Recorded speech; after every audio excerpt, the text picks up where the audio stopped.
Hello, hello. Good morning.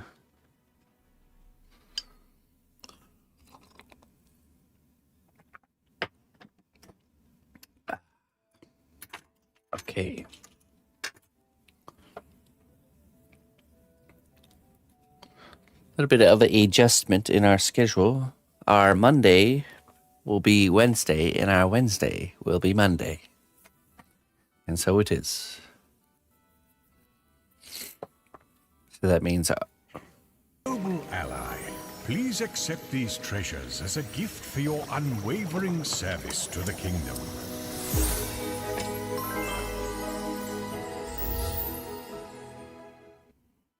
okay. That's confusing. So our project for Monday will be done on Wednesday, and our project for Wednesday will be done today. So that we're gonna be working on the Draenei today. We're gonna be painting the anime character on Wednesday. We need a little bit more time to document her in her unpainted state. So that's why the need for the change up there. Mr. Jones, thank you so much for the 33 months tier 2 sub. Let's start with some wisdom. I agree.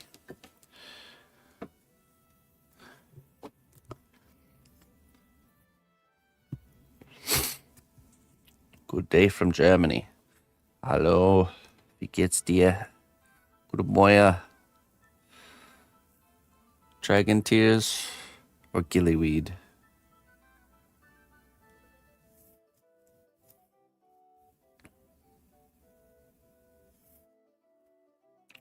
Dragon tears or gillyweed, Mr.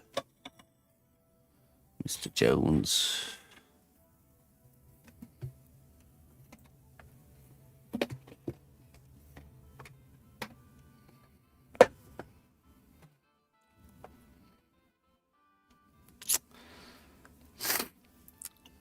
My wife is from Germany. Meine deutsches Frau. Some tears, alright.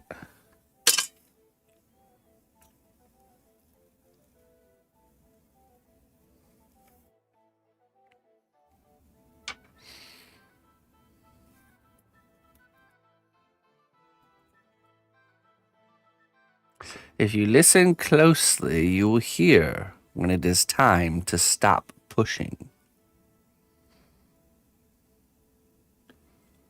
That's right. She is from a small village near Fulda, in the state of Hessen. She comes from a little village out there in the countryside.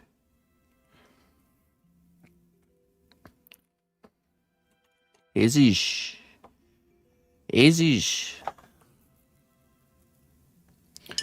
Okay. I don't want to stop. Well, then you're choosing the choice of being unwise there if you do indeed not stop.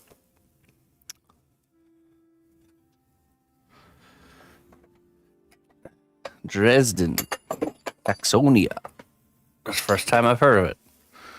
I've been to where my wife is from many times, of course, and but we don't really get out. We kind of just hang out and live the village life while we're there, which is nice. And it is very beautiful where she's from. It's like the modern equivalent to the Shire, basically. Grumpy little village folk and all. Disturber of the peace. The American wizard is back, here to disturb the peace. I come rolling into town with my cart full of fireworks.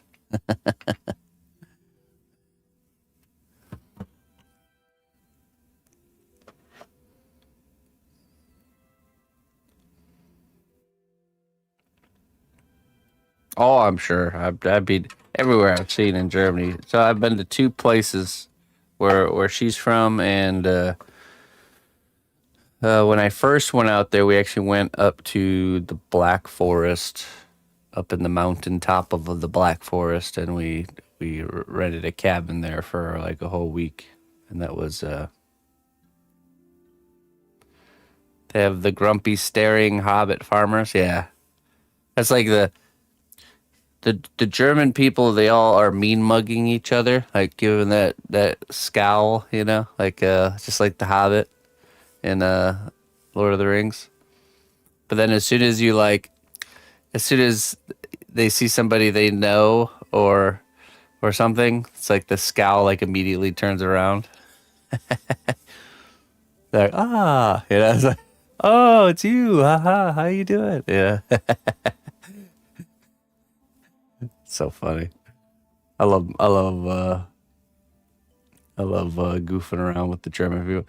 One of my favorite things to do when I'm there is to go into like the little grocery stores, you know, Rewe and all those places, and like just pretend to be like a local German guy. And then when I get all the way through to the checkout line, and then they hand me I pay for my groceries, and then they hand me my receipt. I said, "Oh, thank you very much. Have a nice day." You know, and just like totally like dump the like American English on them right at the end there. They're always taken back. Like there was an American in our midst, and we didn't even know. I love playing these little games with the Germans while I'm there. Like Gollum without a treasure. Bilbo Baggins. Can I see that old ring just one more time? I'm afraid I lost it, Uncle. Oh, pity. Pity. This might be too thin. Let's see here. Yeah, she's from Hessen. Indeed. Yeah, that's too thin.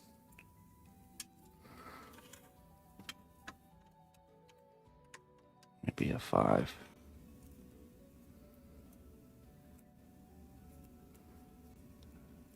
Well, okay. Most Germans think they struggle with the English language. Actually, they're all pretty. You know, if they know some of it, they're actually doing pretty good.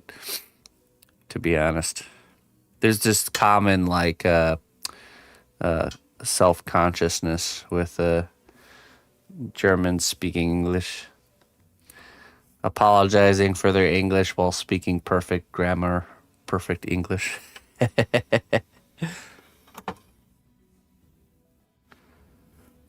You often go to Germany on the holidays. Lovely country, yeah.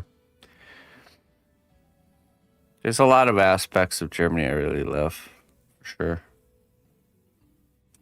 Do they have accents? Yeah, of course. Although I will say I don't really notice an accent with my wife anymore.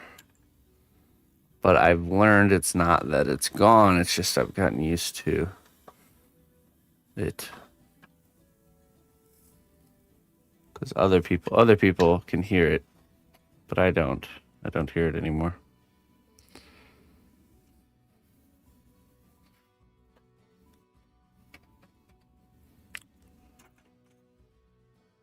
Okay, we need to get a fresh blade on this here. Hey, Death by Cow. So what brings you over to Germany for the holidays, Margaret? Do you have a family there? Or do you just like the country? All right.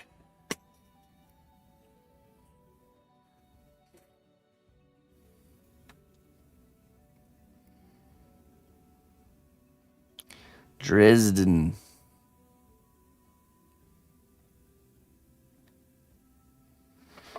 What part is that? Let's see here.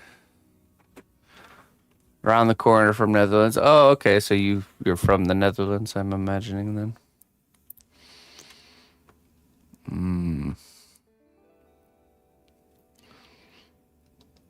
I feel like I've heard of Dresden. Dresden, Germany. Let's take a look at it on the map. Oh, okay. You know, I went that direction because I actually went to Chachia. Chachia. Pilsen, Chachia. I was just south of there.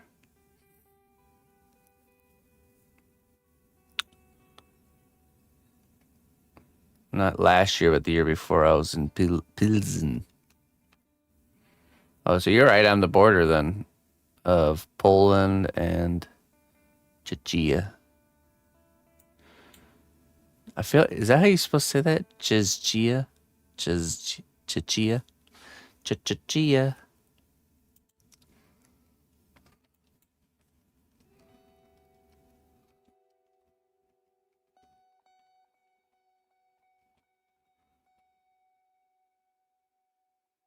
Czechia. Ah, Czechia. Uh-huh. Czechia. Czechia.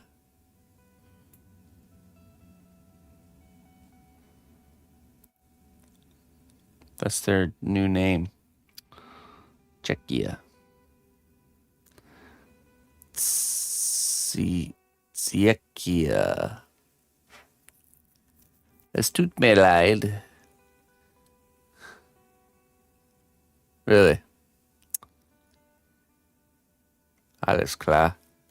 Alles klar, Jones. Alles egal.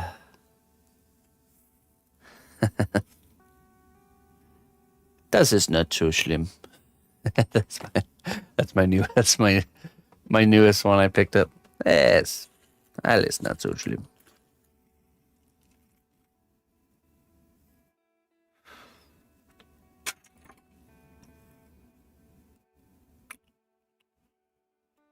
Nicht so schlimm.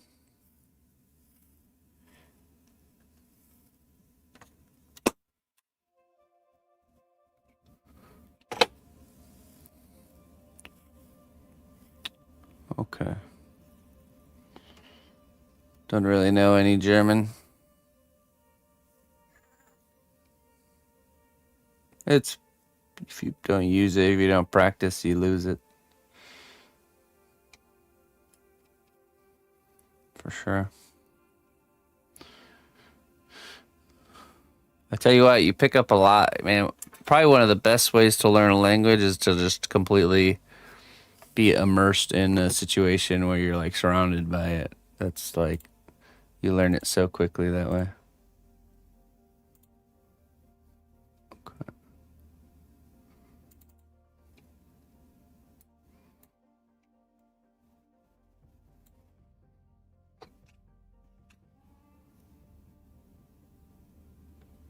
Okay, it's not gonna play nice here.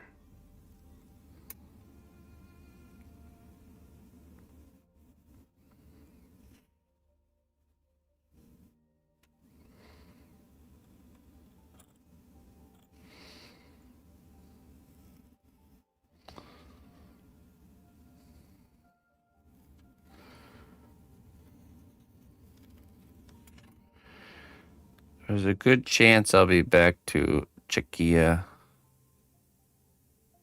this next fall. I'll be teaching a sculpting class in Czechia.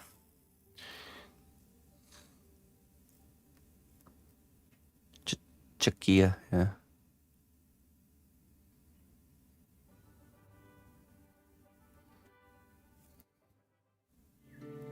Listen closely, traveler, to what I say.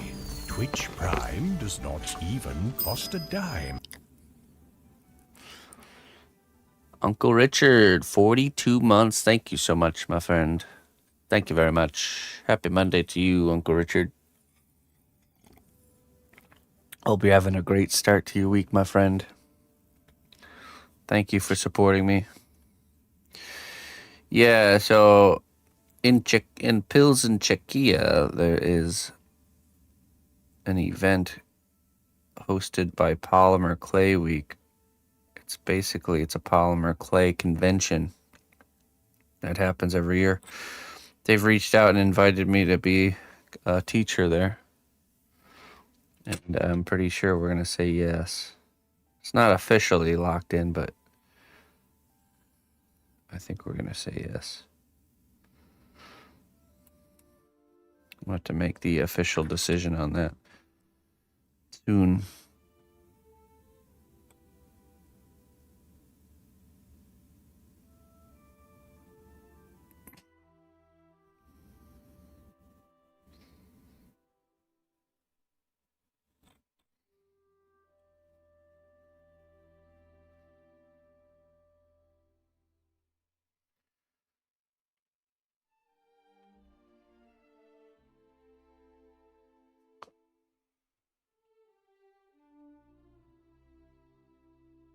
Okay, now we need some of this here.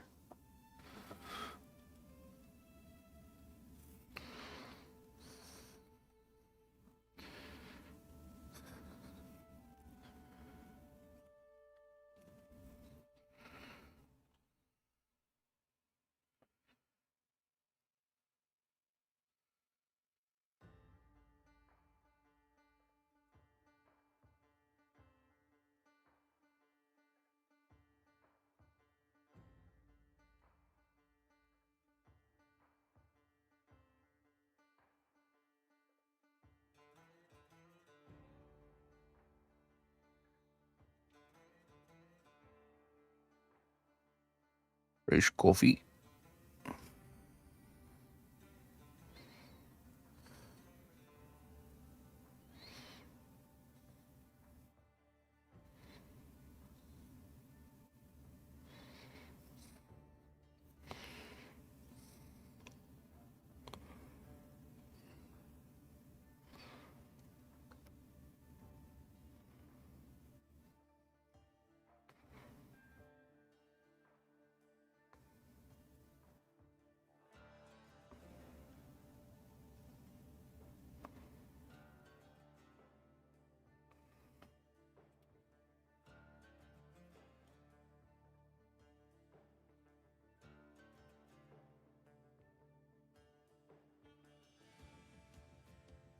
Yeah, I mean, so I was there 2 years ago as a guest speaker.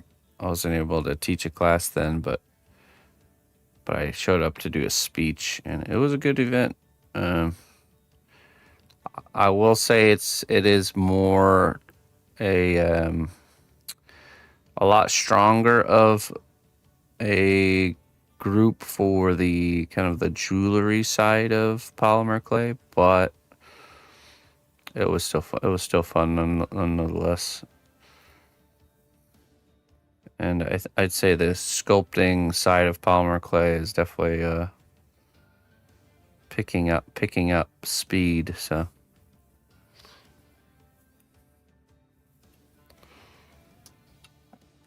it's always nice to be in a room full of other people that are, passionate about the arts.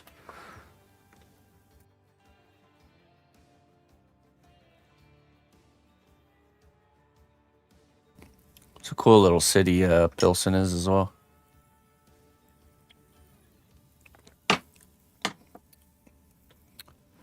Yeah, I'm a self-taught artist.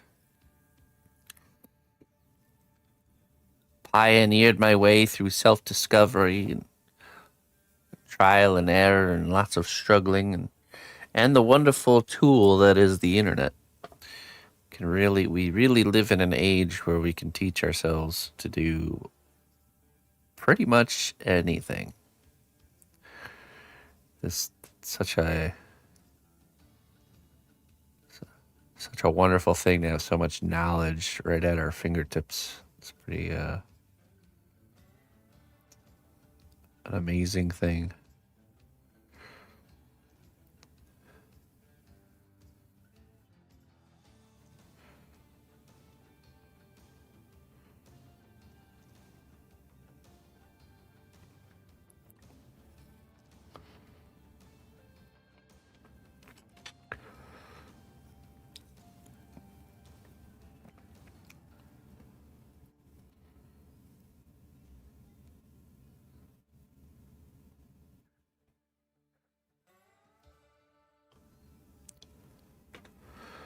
Ooh, blow my nose.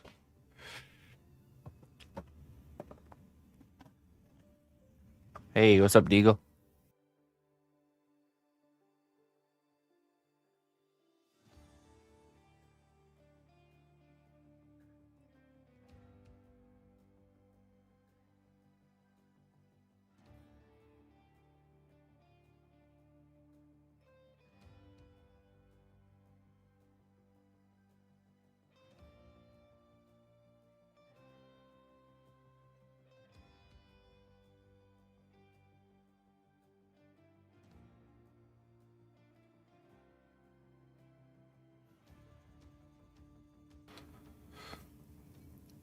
The beginning of a new week, my friend.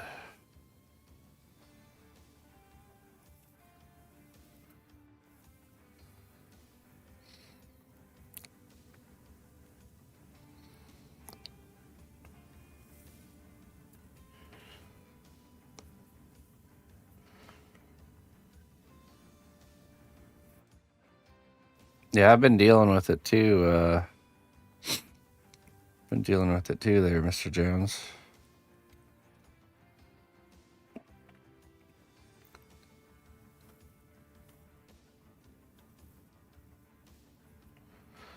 I feel you there, buddy.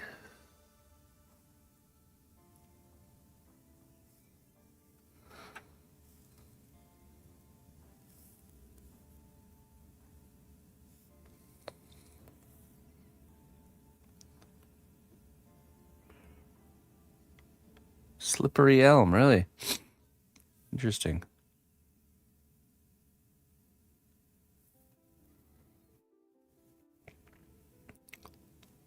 You know, the slippery elm is actually the tree that the morel mushrooms like to grow under. You know that? One of the, if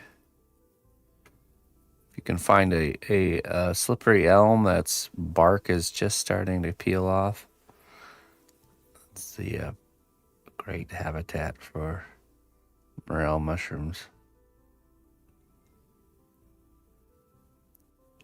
It's funny, the most skilled oh yeah, sorry, I read it and I just didn't respond. Apologies, my friend. But yeah, we got your message. Make sure it gets sent to the right place.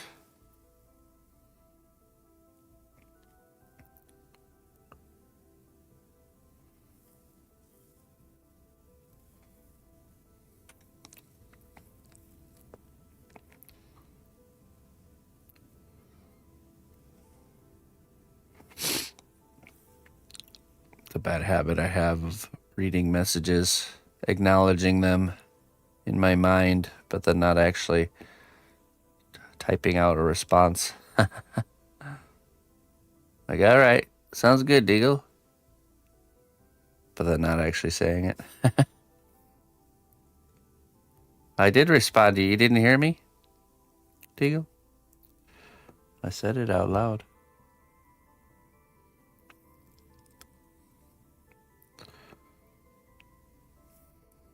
Loud and good.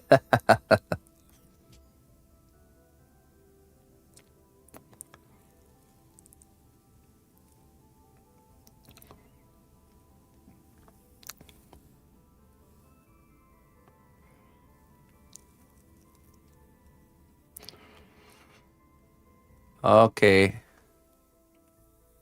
Alles klar. Yo, Bistan Shoes.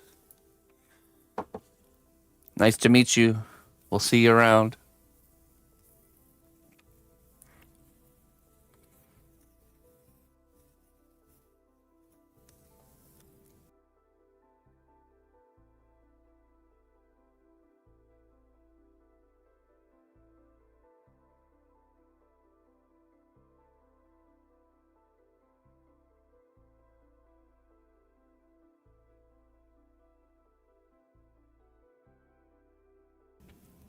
Okay.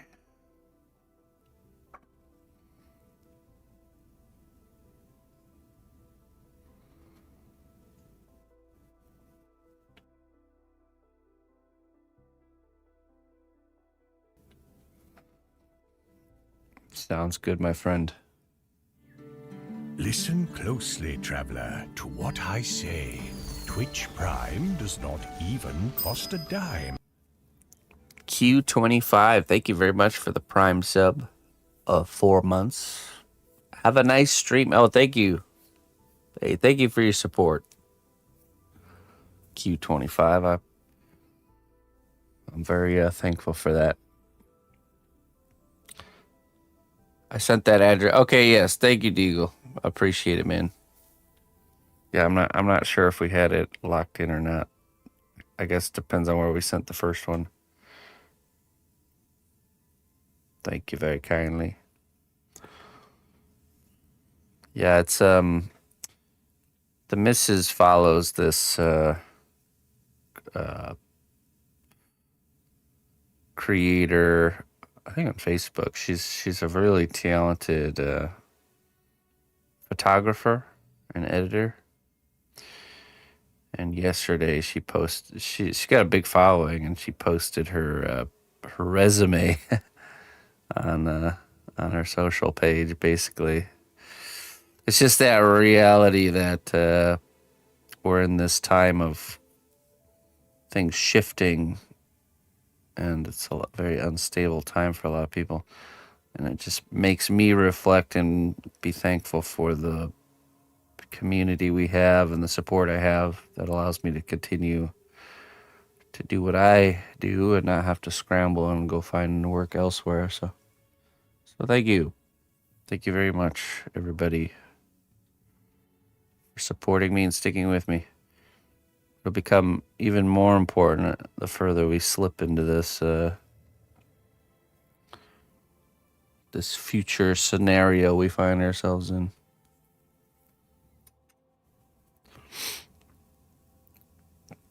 Look, all I'm saying is you just have to support me until the societal Terminator collapse event, okay? When AI completely takes over.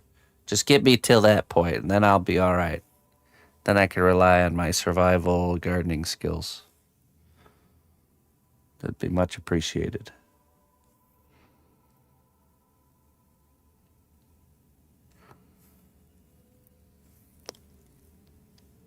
Deal.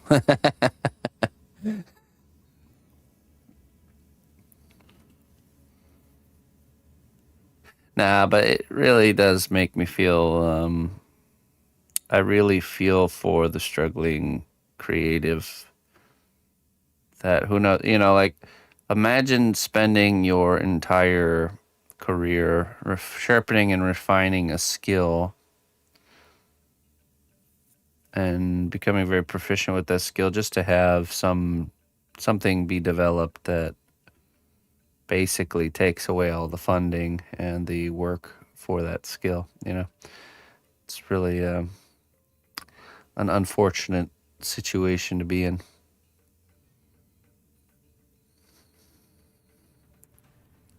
I thankfully happen to pick a skill that I think is relatively safe from that stuff, but of course it wasn't in the wisdom of my youth that I chose such thing. It was just me following my more of an instinctual thing. I wasn't like, yes, let me choose traditional sculpting and streaming so I can inevitably avoid the robot takeover of the creative industries that I foresee happening 15 years from now.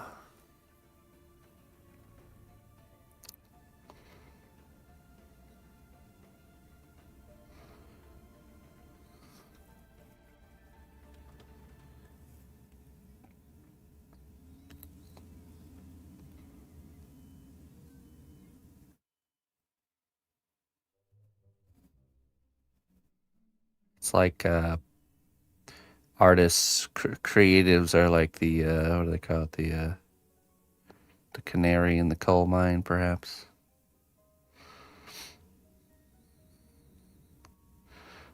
The first thing to be cut is the arts.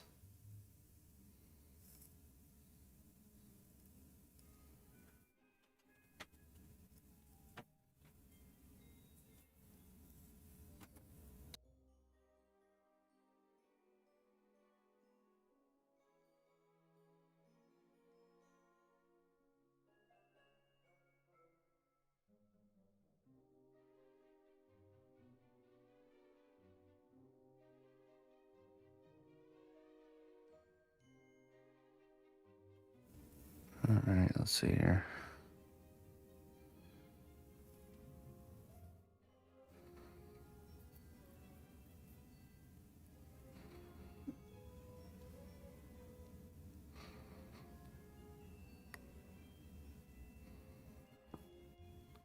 Yeah, and that's the thing. I think it has brought on a kind of a resurgence back to traditional means and methods.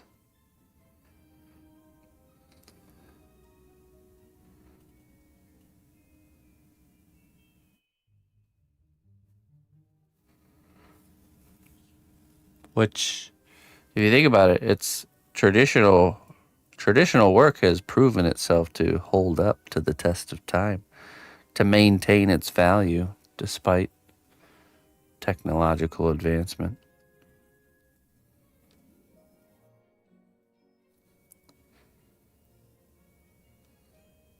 It's funny how that is. If we went back like 15 years, it'd be more of the foolish move to pursue traditional. But how the tables have turned.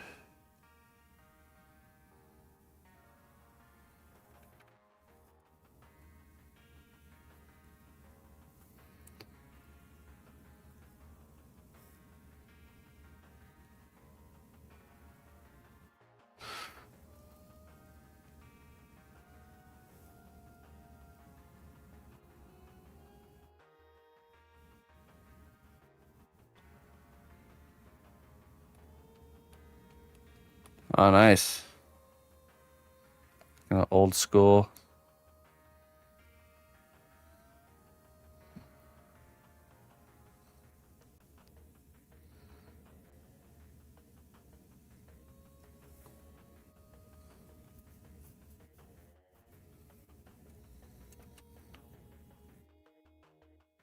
The photos do.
Oh, nice, Margaret.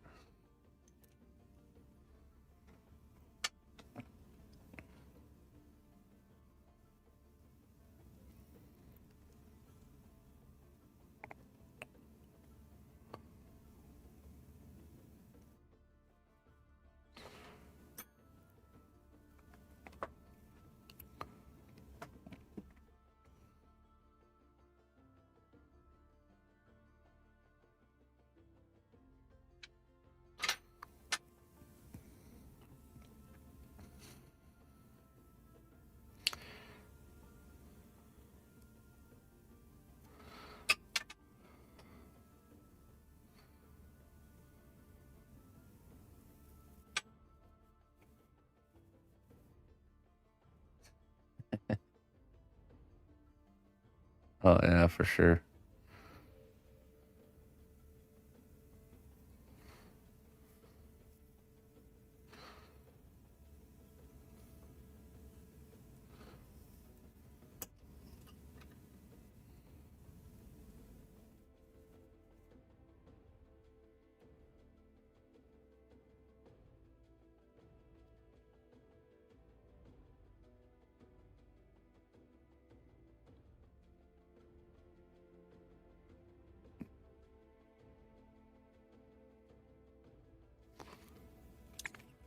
Yeah, sure.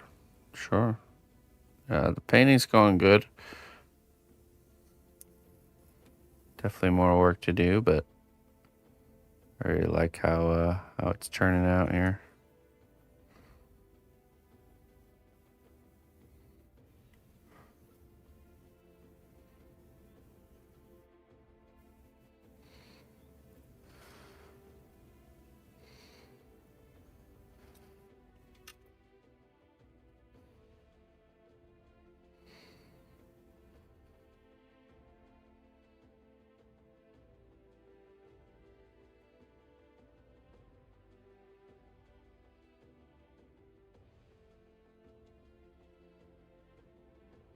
Yeah, Clayton's doing really good. Oh, did you was there more posts on was there one that I have you updated it since Sunday there, Mr. Clayton?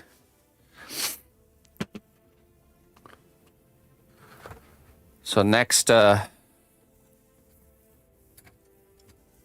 this next Sunday we'll be going over the painting of the base and like the cloak and stuff, but oh, okay. So it's just what we saw. Okay, good.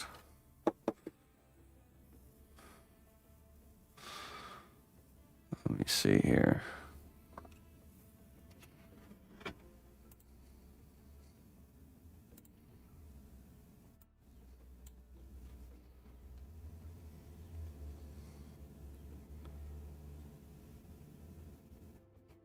Let's see.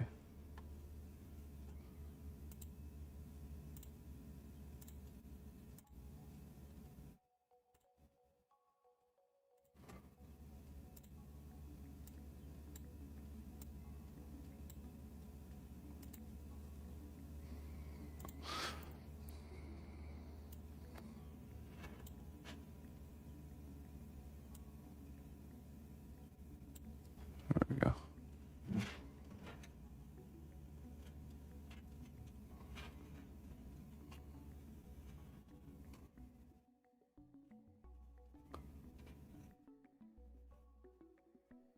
Yeah, I mean you can see we got let's see.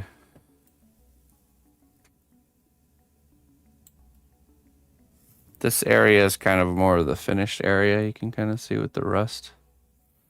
But we just started doing like the head, kind of the painting on this area here where the paint's kind of scraped off and stuff.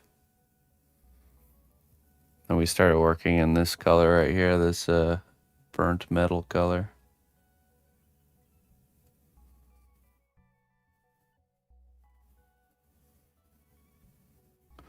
So we'll be painting this next Sunday. We'll be painting the cloak and the base.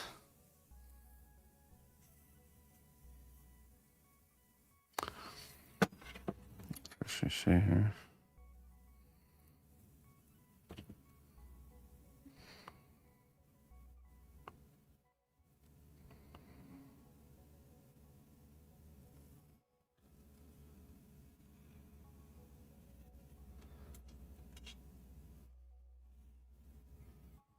Rombot.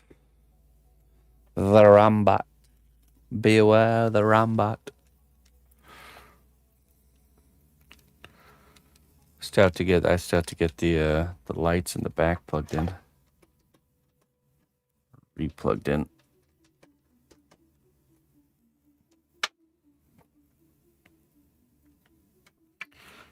Let's see.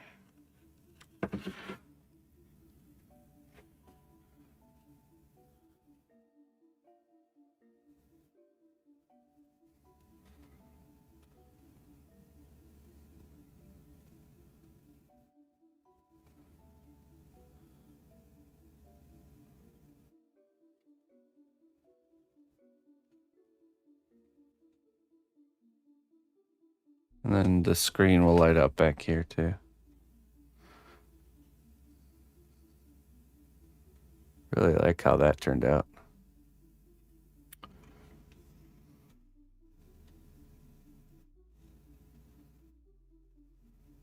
Woo. We're gonna be putting some material in here. I think I might actually do the might want to mess around with the glass method that that was shown in our Discord.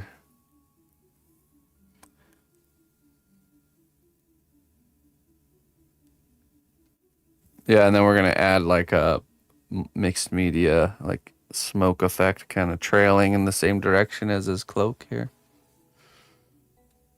Hugo, I think Hugo. It might have been Hugo.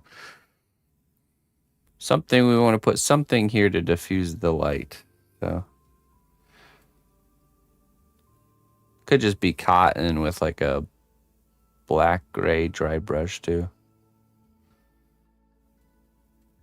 Glass method with painted soot. Yeah, that I do like how that looks. And we could just kind of glue like a panel of it right here and just kind of fill that in. Maybe.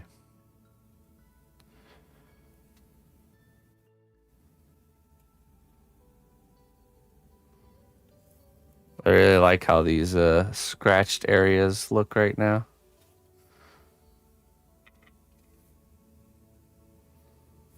A lot of work to do still, that's for sure. But I'm happy with everything so far.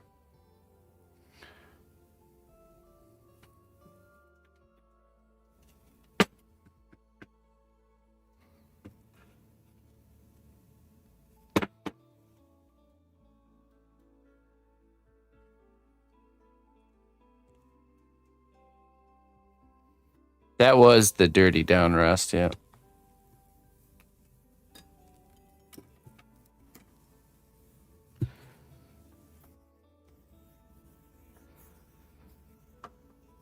Get back at it.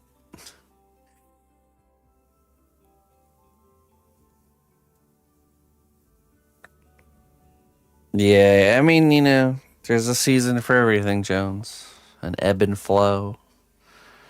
A high tide and a low tide.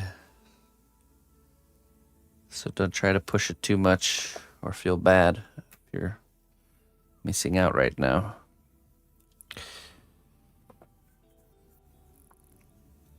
Art's back on the menu, boys. All right, let me go top off my coffee, and we'll get back to sculpting this guy's armor. I'll be right back.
Okay.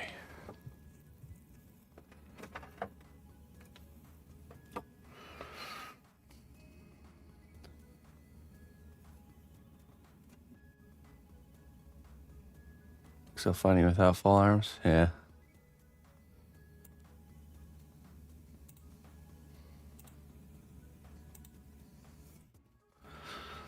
Okay, we're gonna do the strips along the edge here.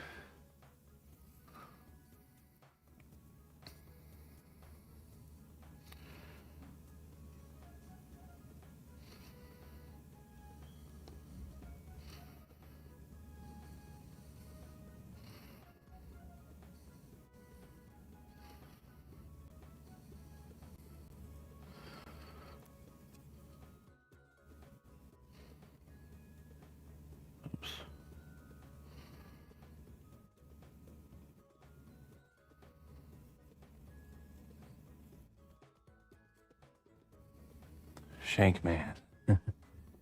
Drill bit punch. The superpower.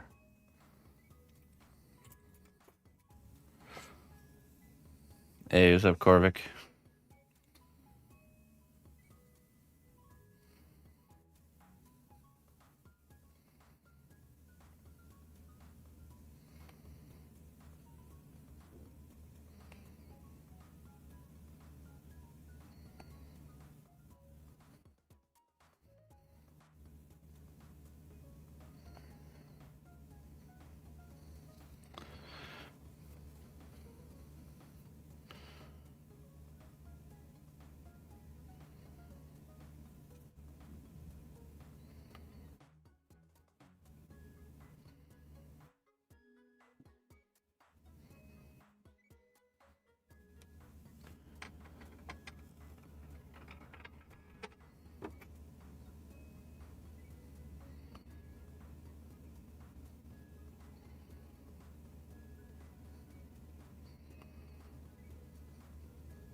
Oh no. What kind of surgery?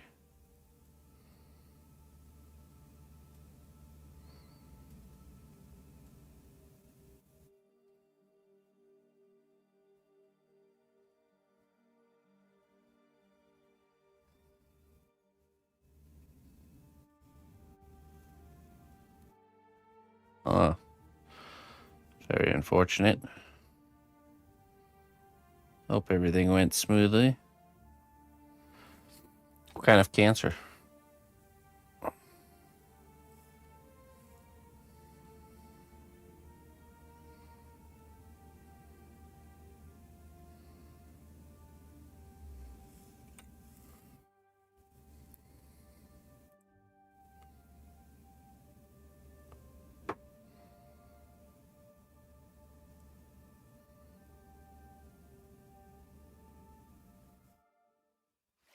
Greetings, fellow adventurer. We've got everything you need to rest and refuel. Mammary cancer.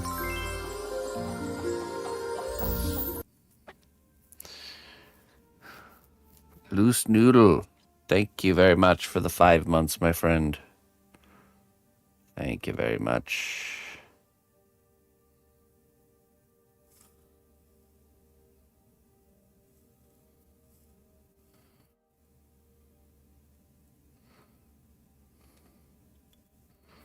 One moment. Let's get you your wisdom. How you doing today, Noodle? Yeah, Miss Annie's been, she's had mammary cancer for, I think, going on like 3 years now.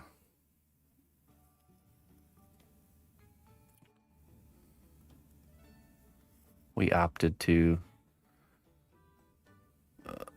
approach it with diet and holistic methods because of her age. Didn't want to do any sort of surgery or anything. It's what a battle. Tree of Life Essence, okay.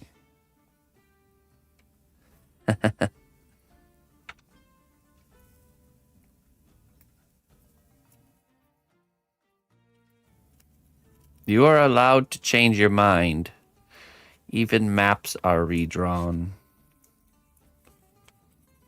There you go. You can change your mind there, Loose Noodle.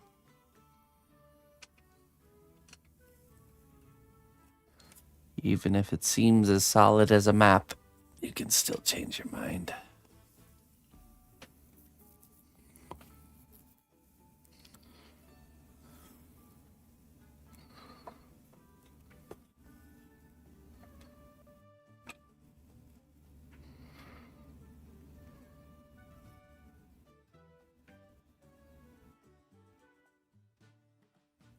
But what if I want to be stubborn and stay the same? Well, then you shall.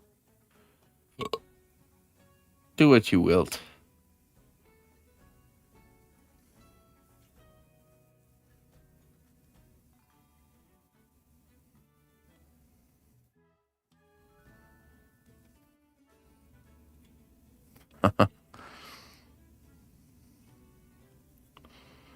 Fine. You will see.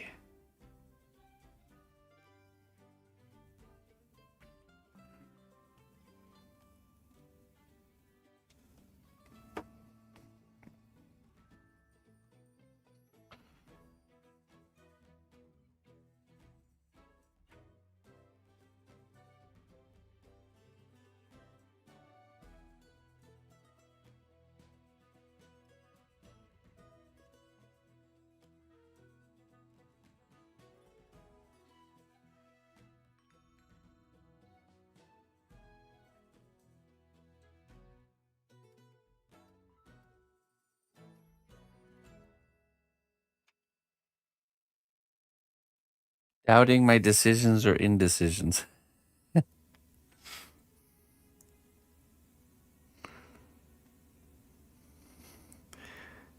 I'll have to make choices or not make. Not making a choice is a choice. That's the reality. So what we're left with is we all make choices. Whether by choosing or not choosing. Being that it is a choice.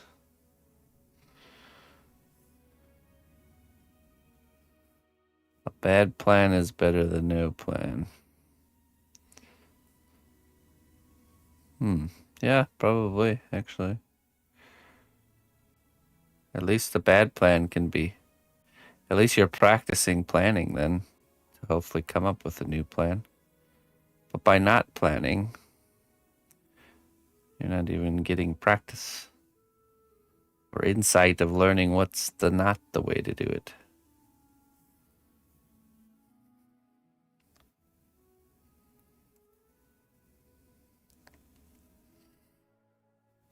Oh no, poor buddy.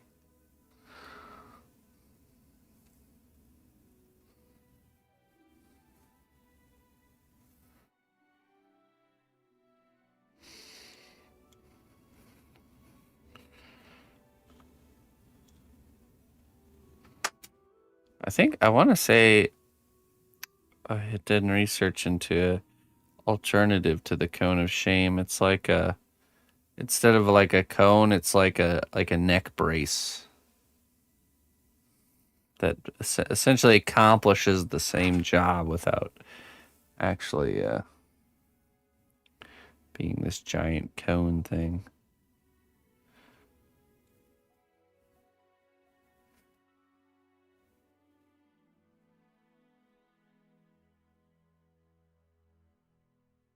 Where's the tunes? Is the music not working? Oh. There we go. Forgot to turn the volume up from the weekend.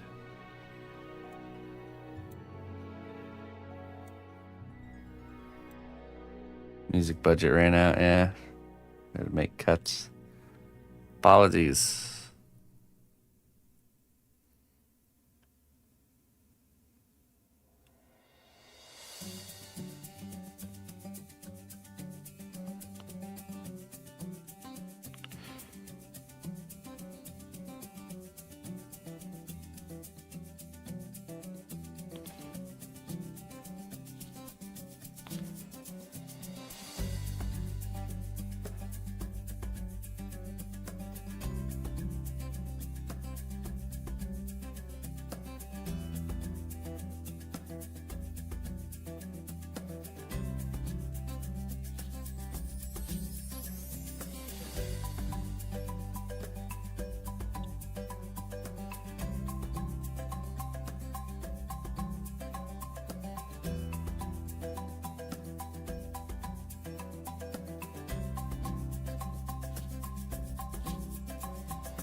Michael Keaton's Batman, yeah.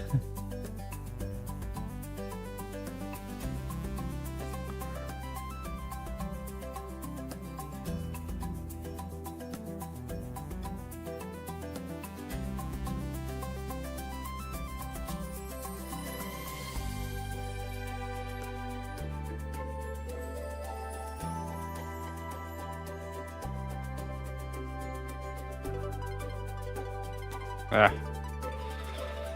Sticking to my finger.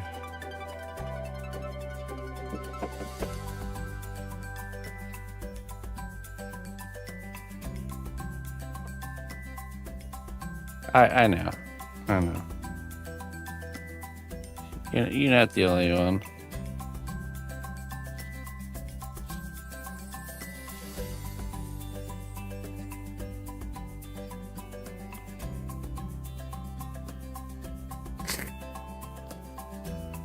Hello, Peter.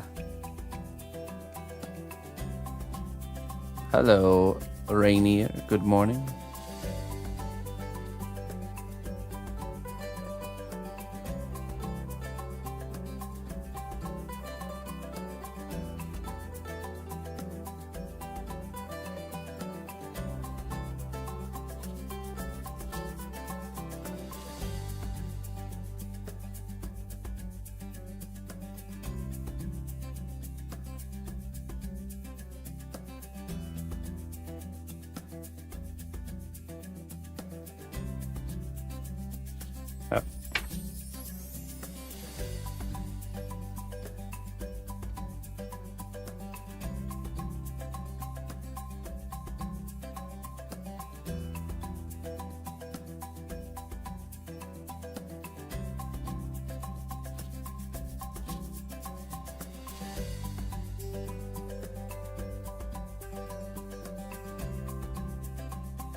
Today's kingdom word of the day is interrobang, a single punctual mark combining a question mark with an exclamation point for expressing excited questions. I have not seen this punctual symbol before. Yeah, me neither.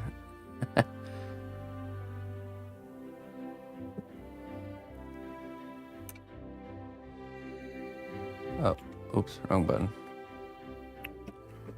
Yeah, me neither. Interrobang.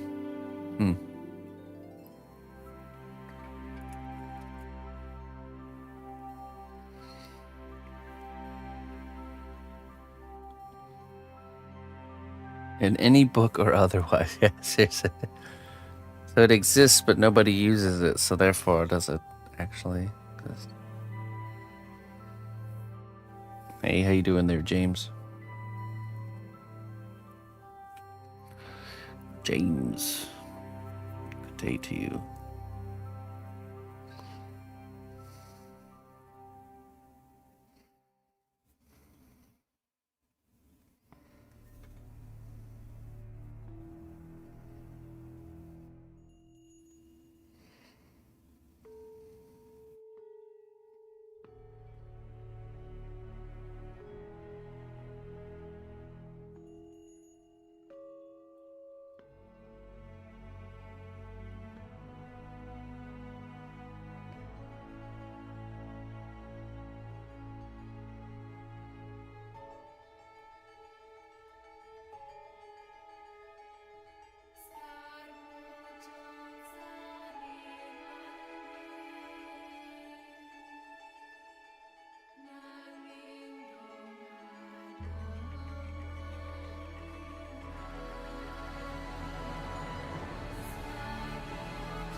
Nabarentitani. Is that Italian?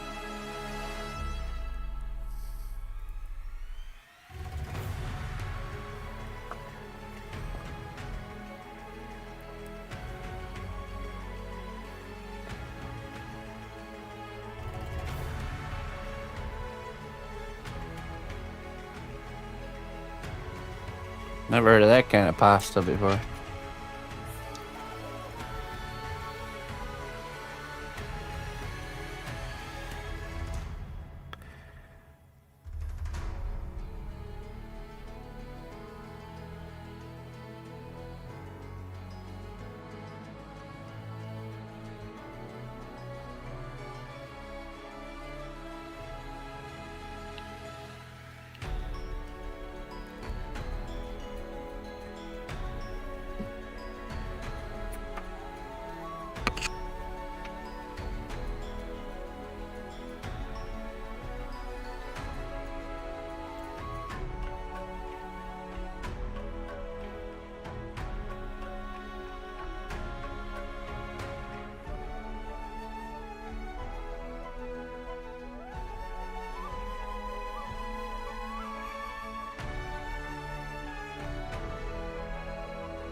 Need to make more of this material for strips.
Just lay them in your garden and let the vermin consume them. Vermicompost. Into fresh soil.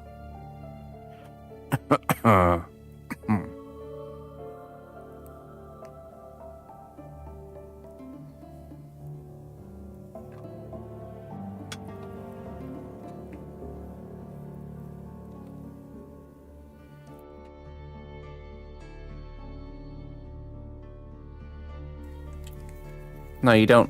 You don't just lay it down without something on top.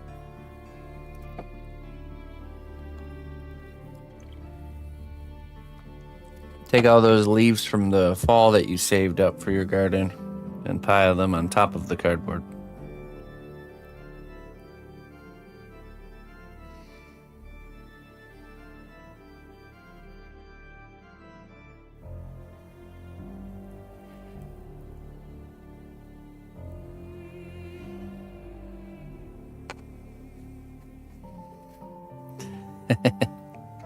Is my base premise flawed?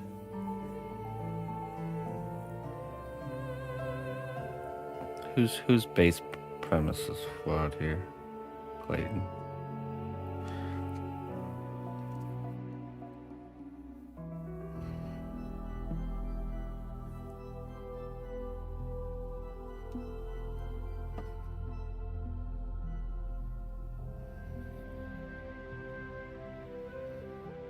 I mean, whatever did you do with all your leaves from fall, Clayton?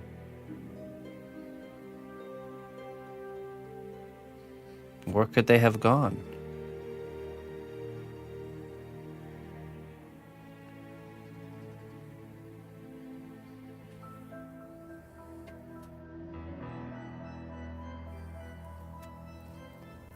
You still have them? Oh, good. Wonderful. I thought you were one of those people that bags them up and pays somebody to come pick it up, depleting their yard of nutrients, and then pays somebody else to come and artificially inject nutrients back into their yard. I thought you were one of those people. My mistake.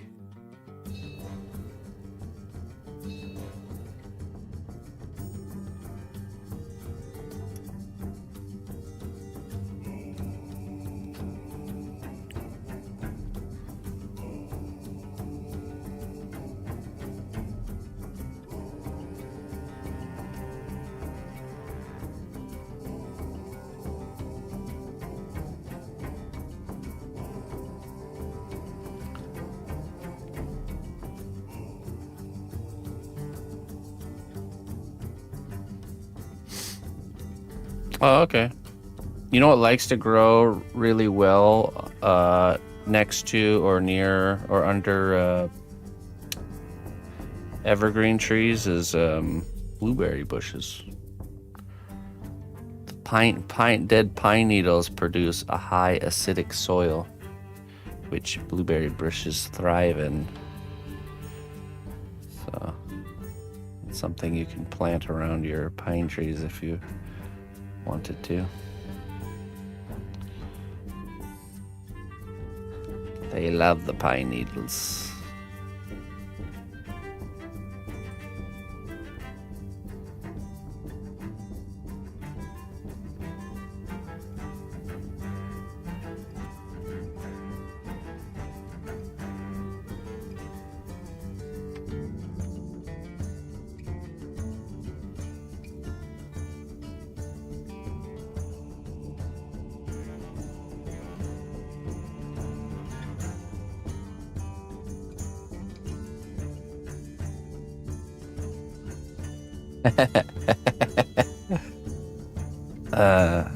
I would wage war upon them, Loose Noodle, with seed bombing.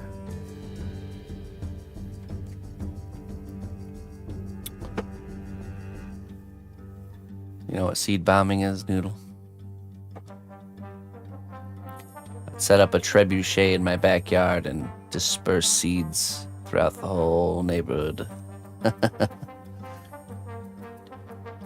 Giant billows of bamboo coming out of the middle of their lawn all of a sudden. That new neighbor moved in and everything's going crazy. What's going on here?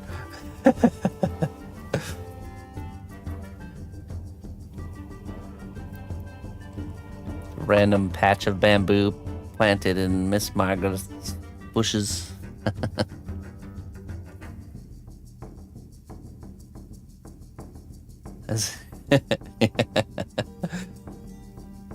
No, I couldn't. I don't think I could last very long.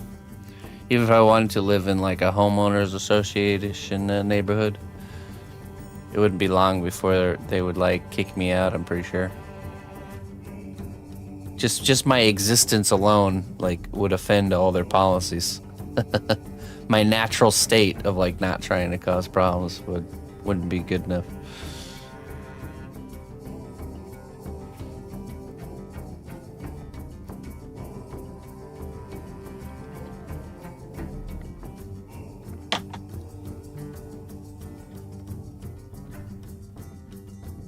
I have medieval style wattle fencing made from tree branches in my backyard right now. I don't think that would pass the homeowners association's fence ordinances. What is this fence made out of? Well, sticks from that tree right there. I trim it in the spring, and I take all the fresh shoots and I weave a wattle fence. You guys don't do that?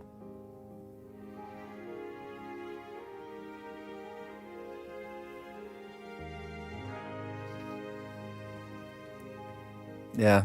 Every year, the trees that are here produce long green shoots, new growth branches. In the early spring, I trim those and then I weave them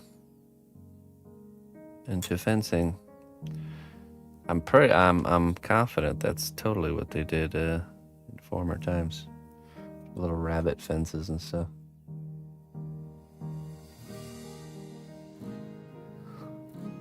I never wanted to live. Never wanted to live in a suburb, but I got a wife, and here we are. I have a wife. I'm just saying.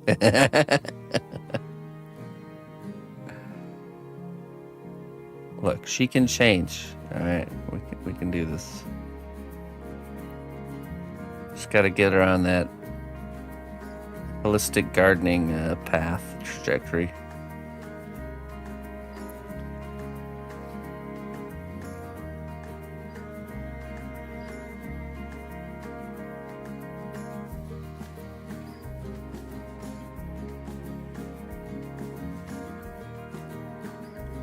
Ah, that's cool. That'll do. A sanctuary, means of escape.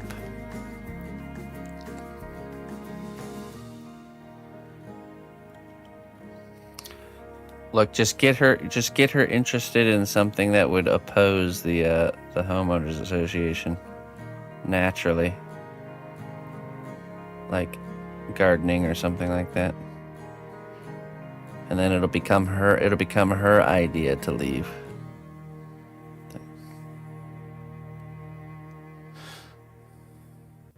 Hedgerows here. I can. Well, it might not be a hedge. So a hedge is a living fence. Here, typically, it's like a thorny type of plant that they chop and like twist, but the plant itself stays living and continues to grow.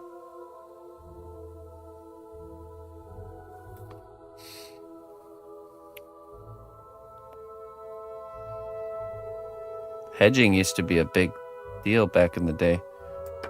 They'd hire somebody that was a professional hedger, that you would grow on the perimeter of your land these certain varieties of thorny plants that basically would become a living fence for your cattle.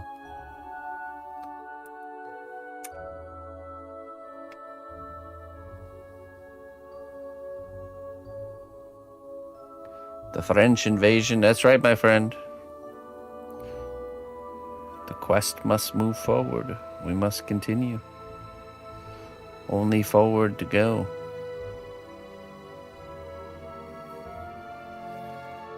You have a wonderful week and a great day.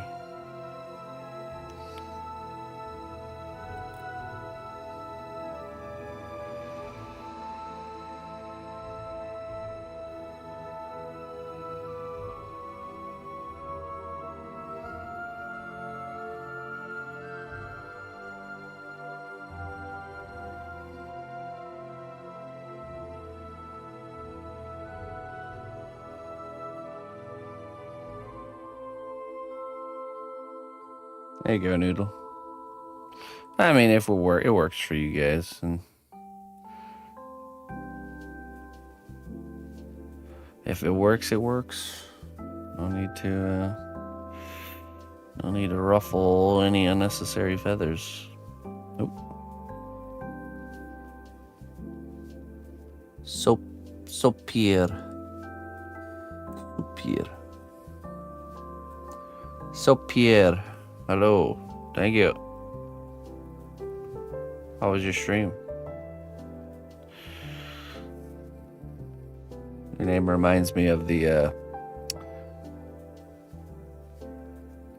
Asperjam cooking guy. Goes, Sopier.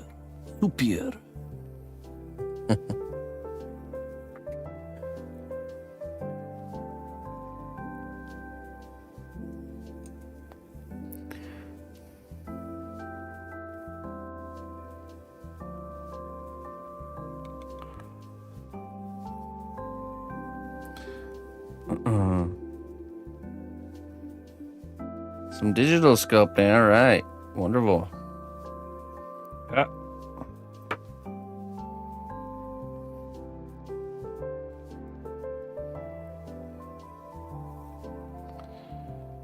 You could. You can.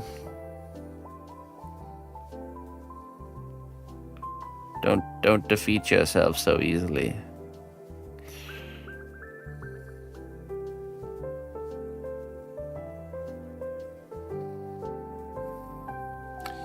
No, repeat after me, okay? You're gonna say this differently. You're gonna say, I could do that if I wanted to. That's what you're gonna say.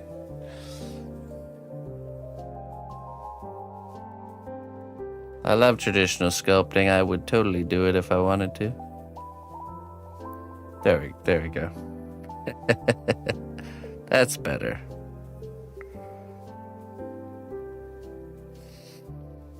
That's the truth.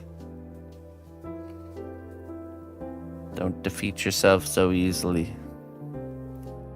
You can do this if you wanted to.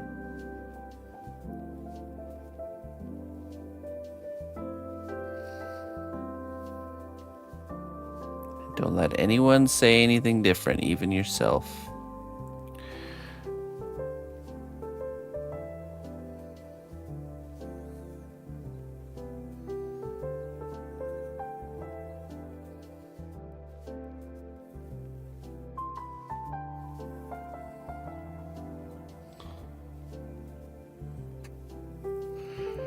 All right, thank you. Aw, thank you. Thank you very much. I'm almost done with all this trimming. A few more sections, then we gotta clean it all up, and then we can do our textures.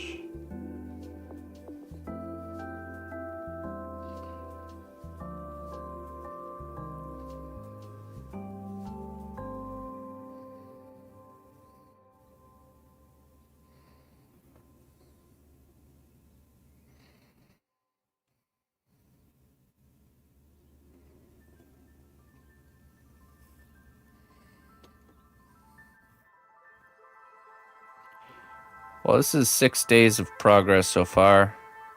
Technically 5 days. The first day was the sketch.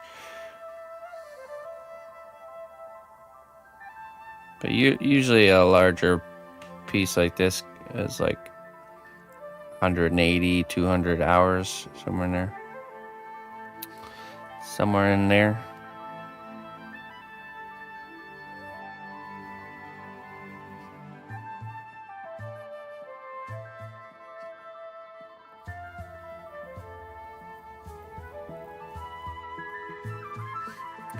Right, yeah. It's just slow enough that you can't notice it real time. But it's happening. Change. I would say not even growth, just change. It's happening all around us all the time. Every waking moment has been different since the time we were born into this world. We've been constantly changing. Never a moment of stillness, actually. It's just funny that we get into this fear of change mentality because We're fearing something that's always been happening.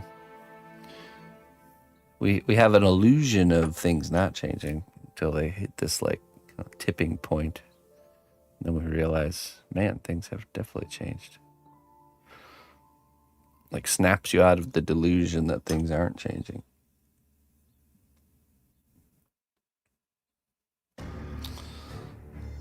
Full-time month's work, is this your job? Yes, this is what I do for a living.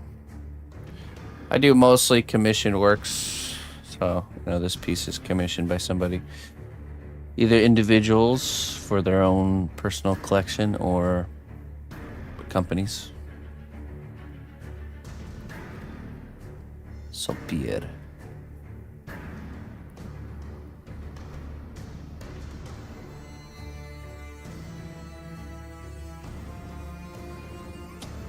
I missed some good news here.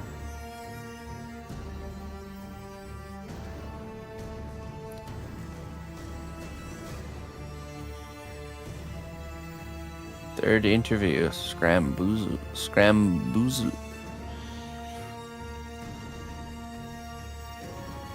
There we go. That's the right mentality there, Scram.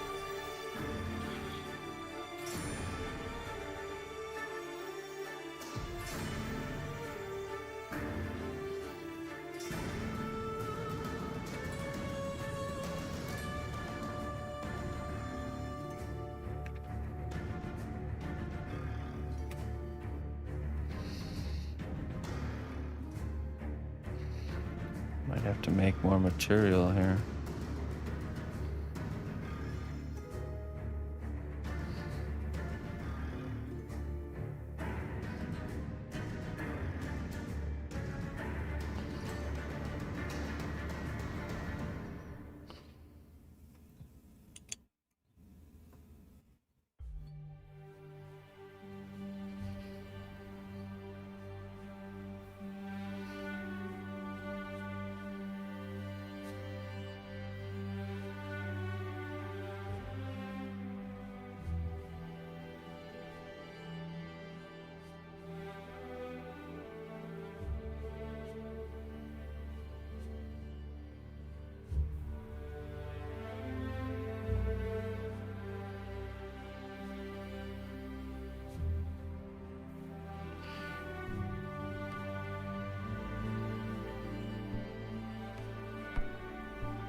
Yeah, right.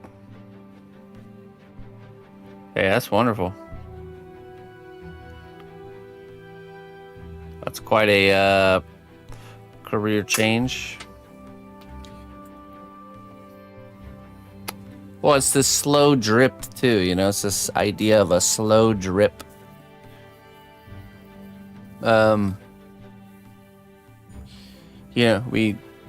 We can induce big changes in our life with this slow drip, this little bit of perseverance, a little bit of effort towards something daily. And then before you know it, you got a giant puddle, huge bucket full of water, one drip at a time.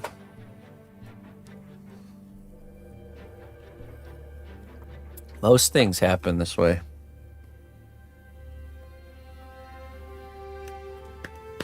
All right, let me re-up my coffee. I will be right back.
noble ally, please accept these treasures as a gift for your unwavering service to the kingdom.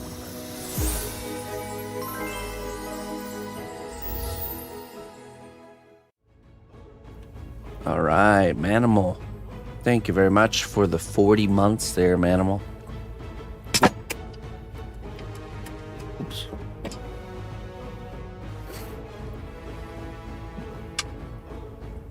Hey, what's up, Barbara?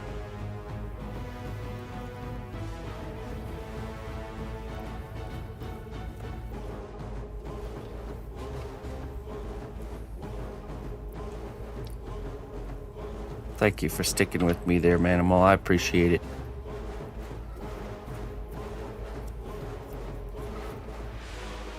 A quiet choice made today can spare you a loud regret tomorrow. Isn't that the truth? A quiet choice made today can spare you a loud regret tomorrow.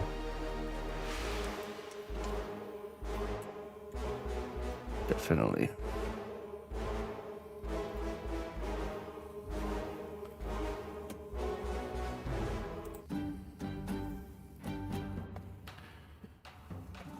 Okay.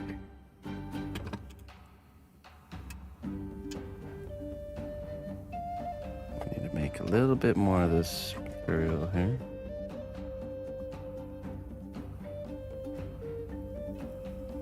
That'd be enough.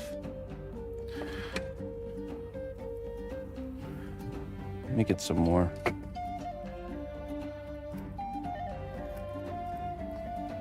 Why do today when you can put it off till tomorrow?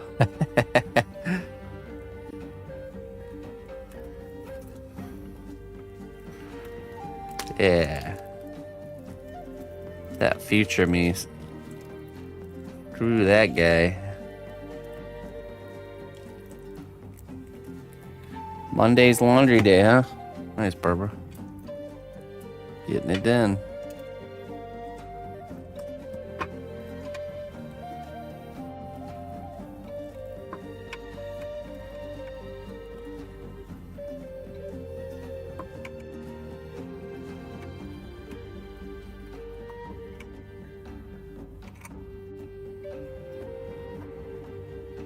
He's a chump, yeah.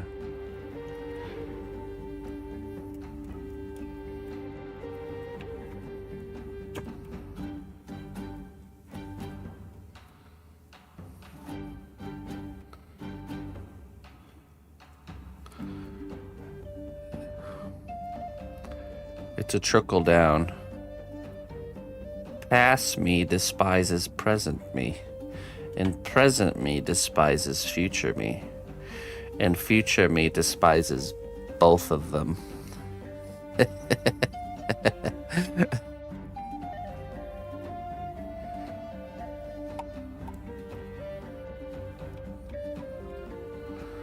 Vicious repeating cycle.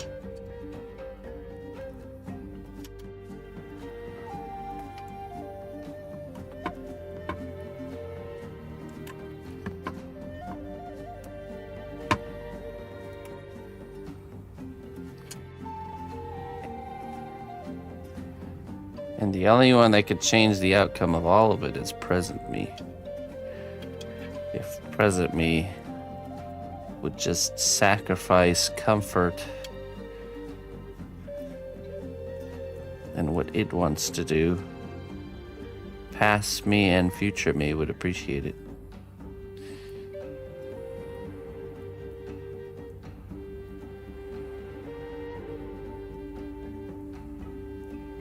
I do try to eat my frogs, but that's a good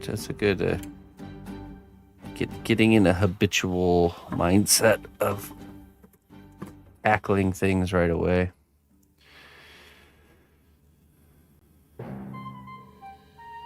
Not in the habitual mindset of putting things off.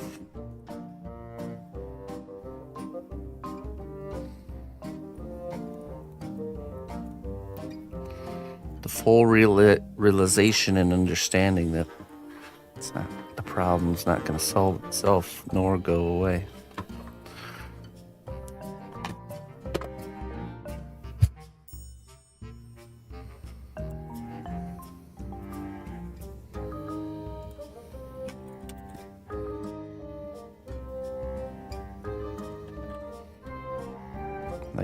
Barbara's laundry.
Oh, there you go.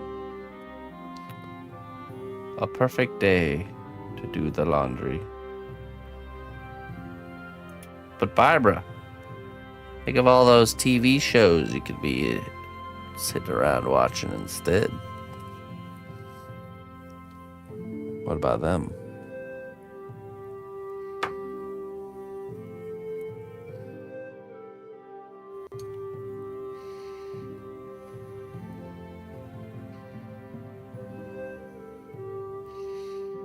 Hey, what's up, Mr. Eggs? How you doing?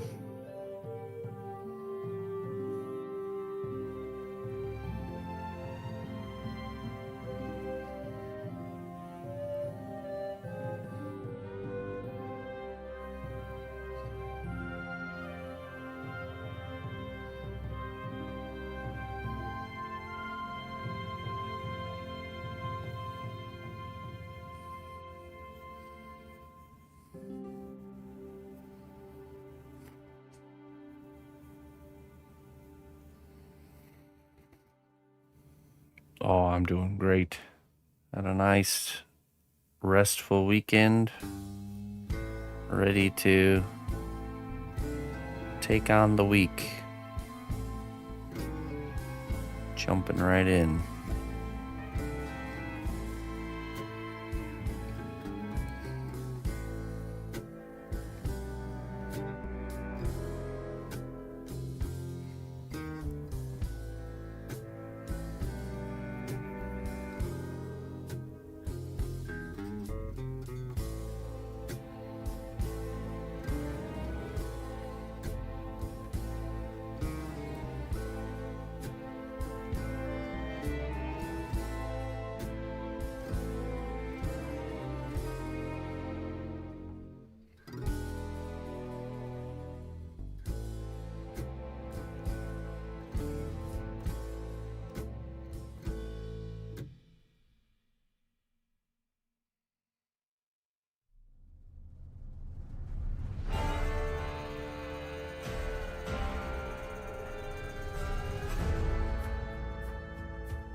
Starting off the week right, huh? It's like showing up to a race with an empty tank of gas. Expecting to win, right?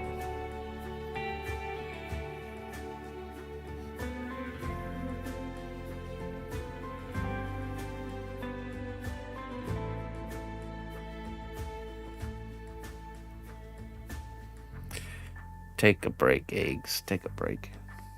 The race of life. Where are we all racing to, anyways? Where does the end of this race lead to? And why are we all in such a hurry to get there? These are the questions we have to ask ourselves.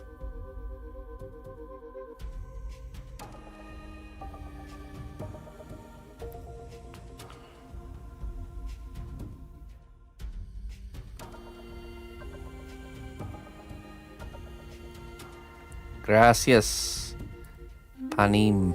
Panim, panim. Gracias.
Aging.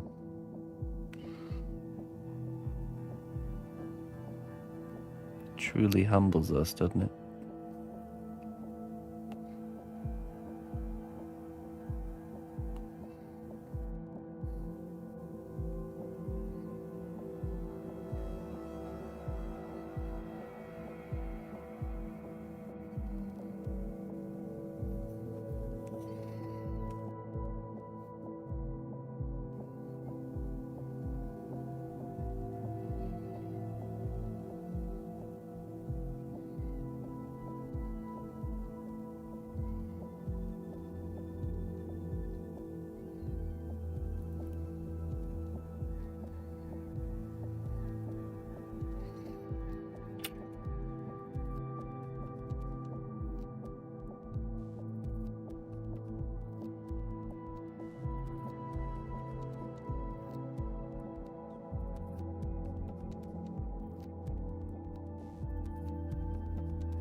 That's good, man.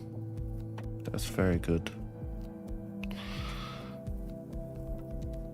Very, very good. All right, let's get some texture going here.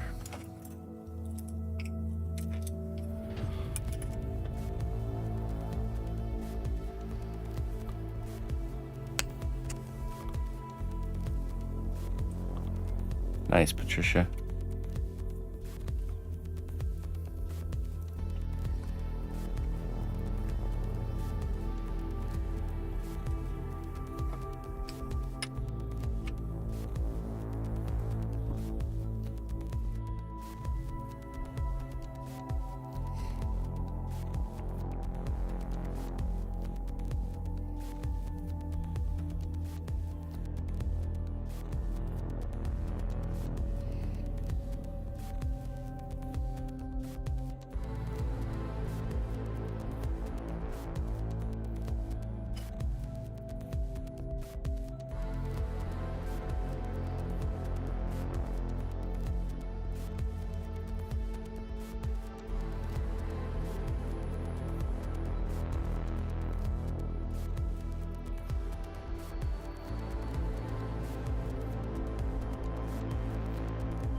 I'd say you're making great speed there, Patricia.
Hey, how you doing there, Melon?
Hey, good for you, man. Enjoy it.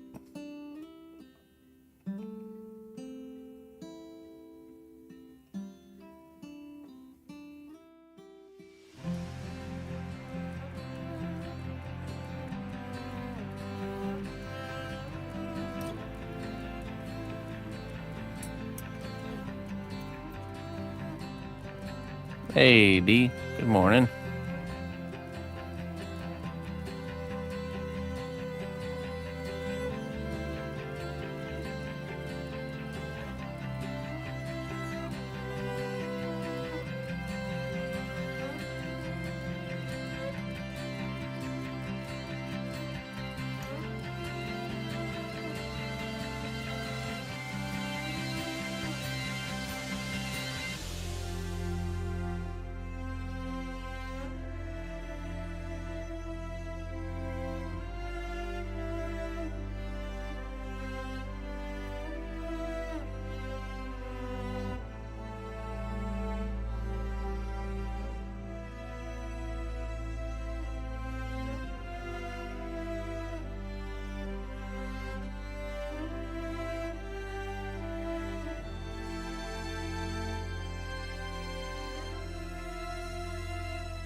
Is there a way you can upload the very beginning of the Skeleton Pirate project? I can't.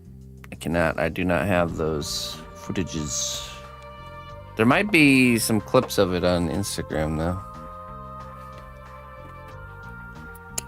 Let's see.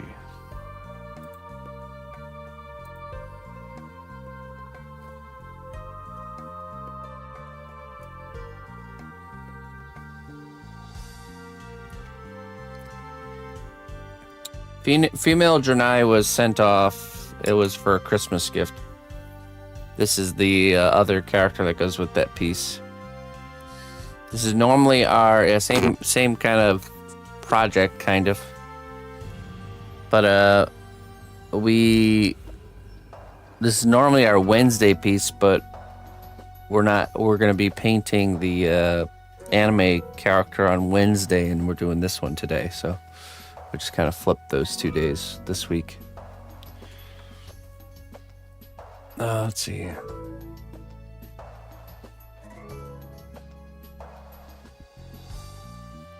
If we go to Instagram, I think there should be some of the... This is probably the only thing we have of the skeleton pirate. It's on Instagram in the earlier stages.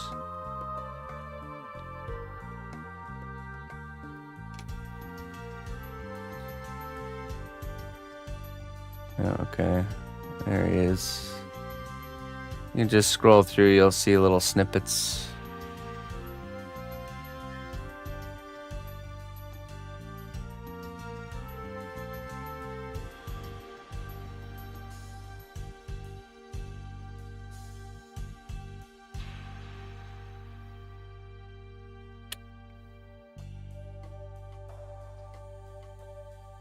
Not seeing any earlier ones. Let's see here.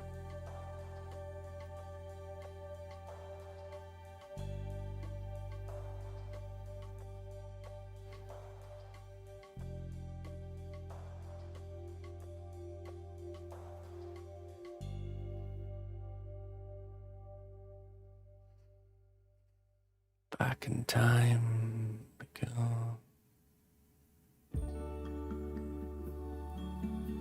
Yeah, okay, definitely not that far back.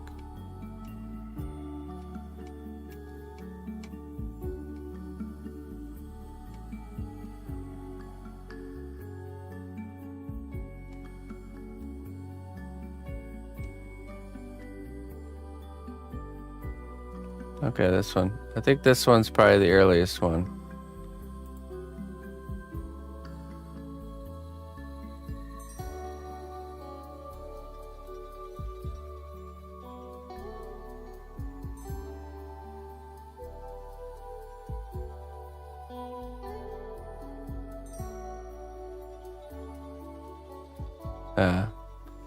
Now this project though, it's worth mentioning, it was started a long time ago and then got put on pause for a long time.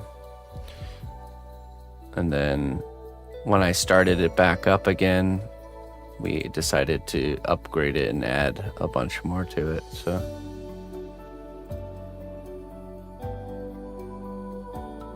What is this? Oh, his gun, that's right.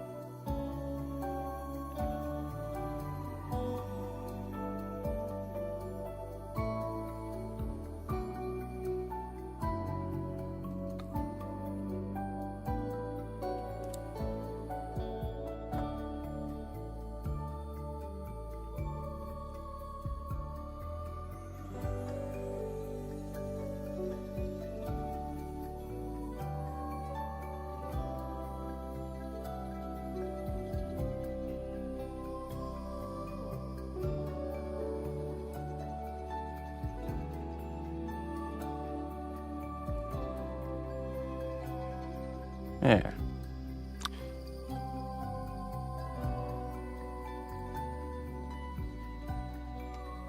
Oh, there's when he's finished. Yeah, I remember we had gotten the pirate himself finished, and then it went on pause. We had a whole slew of back-to-back sponsored works.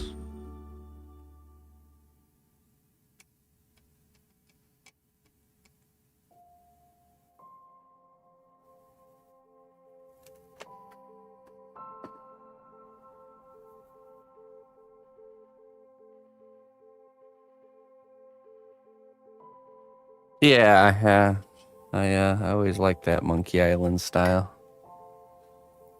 I'll do more. I think I'll do more at some point. Or stuff like that.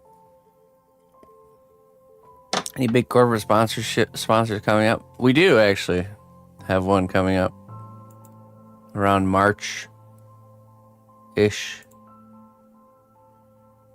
But I can't say anything, of course. God of War 8. Actually, the Elder Scrolls team has commissioned me to design every character for the next Elder Scrolls game. Starting now. No, I'm just kidding. Good old Bethesda. I believe it. You're right. My first order of business will be to make the next Elder Scrolls a co-op game. Excuse me, cnotbusch, we hired you to design characters. I have proclaimed it shall be co-op. And there's nothing you can do about it. You're fired.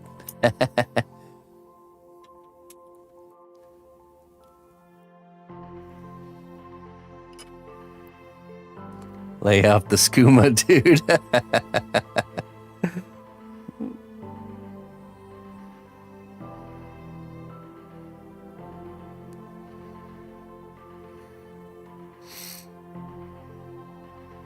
But no, we do have a company commission piece coming up. In the works, lined up.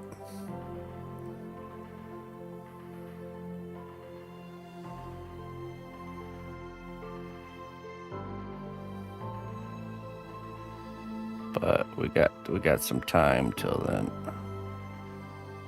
which is good. We need the time to really get through a lot of this stuff we have on our plate.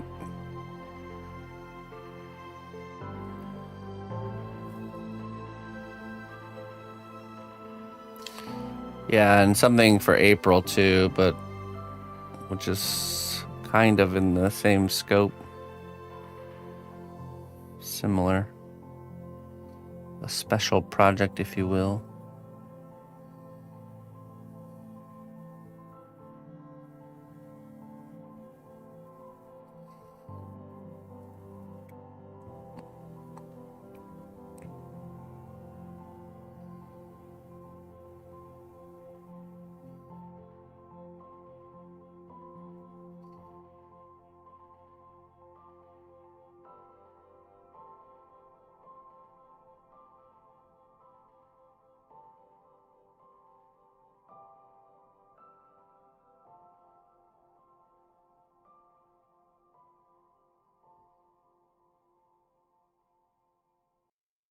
This is the title rhyme with. I like these games, Chris.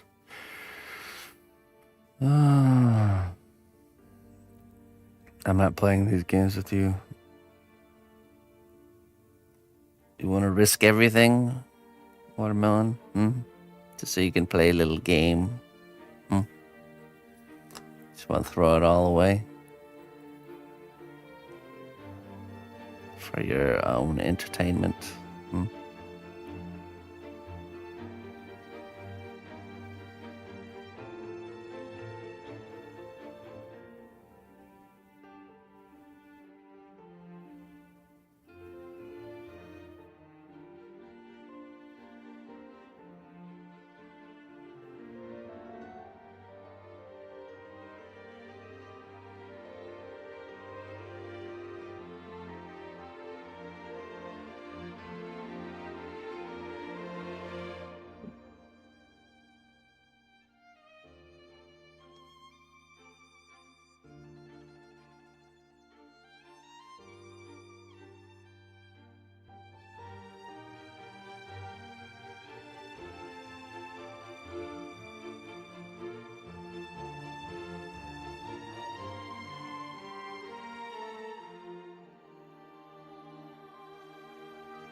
But yeah, they must delay it so we can continue the meme of when big, huge, crazy, world-changing things happen. We could say that happened before GTA 6, you know?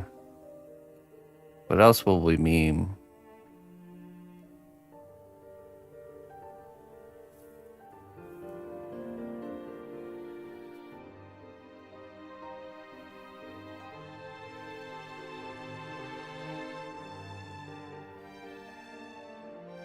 That's what it is.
We're gonna get real Space Marines before GTA.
What's up, Armor?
No, you don't need to.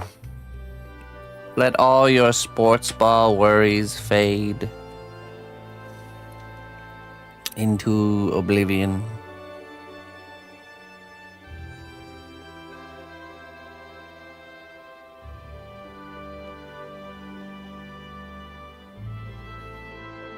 There's no need for this sports ballin'.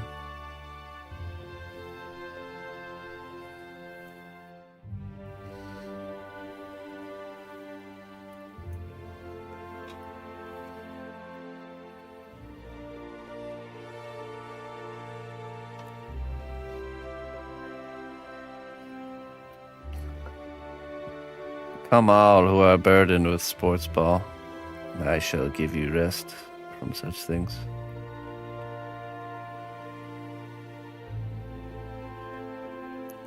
To break the shackles of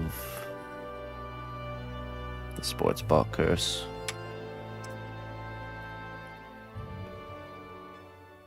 I shall free the people. The strength of the cnotbusch kingdom lies not in our walls, but in our people. March to war. Pokuri mio. Hello. Come, have you come to break the shackles of sports ball that lay upon you? Welcome in. How you doing? How was your stream there, Pokuri mio?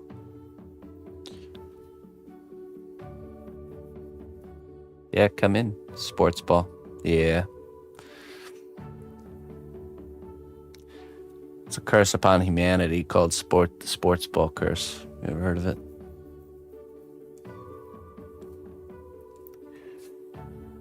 It'll entrance you like the call of a siren.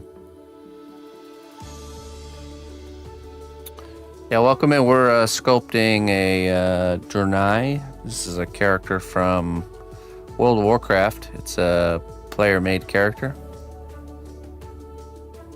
Very productive. All right. What were you working on? Just doing some like metal texture here.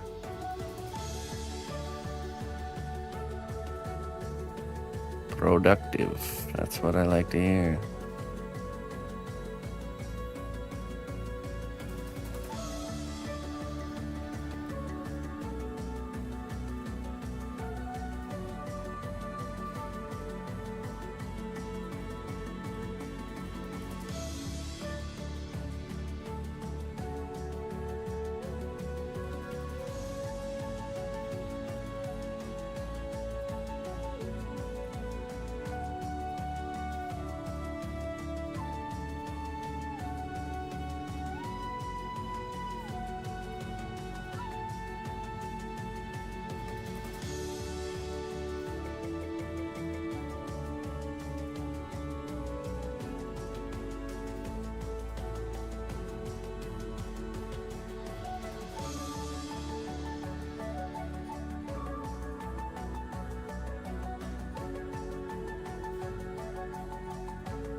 Oh, really? Okay.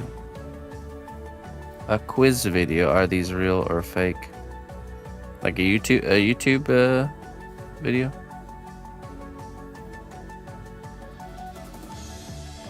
Are they like really obscure? Like some of them are really obscure animals that no one's heard of, and they're actually real?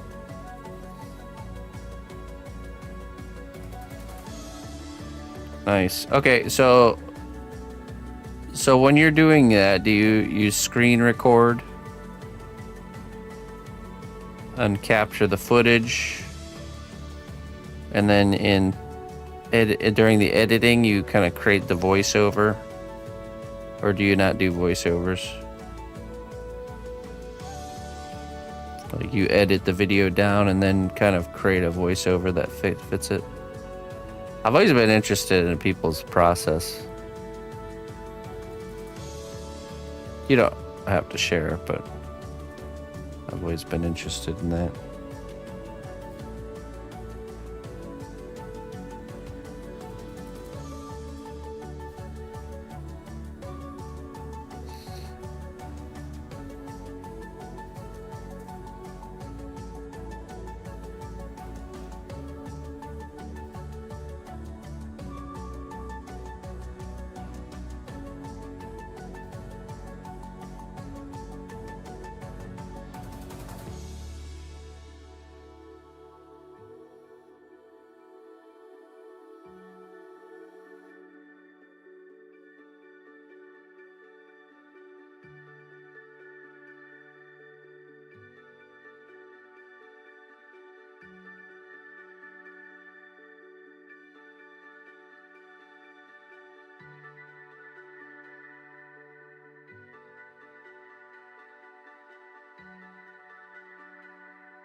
Okay. All right.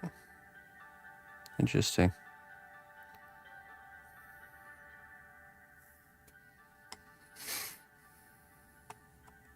DaVinci Resolve. Okay.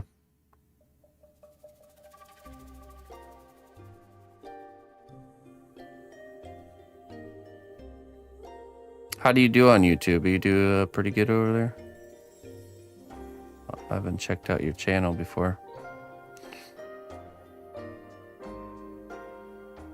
The old YouTubes.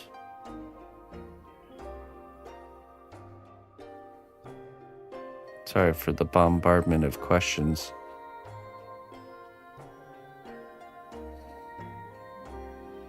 Feel free to,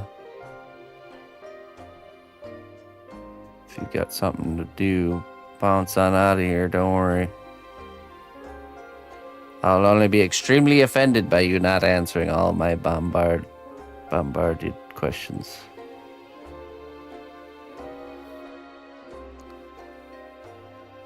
I'll take it straight to the heart. Right in the feels. Oh, good, good. Glad we don't have to go down that route. That's good.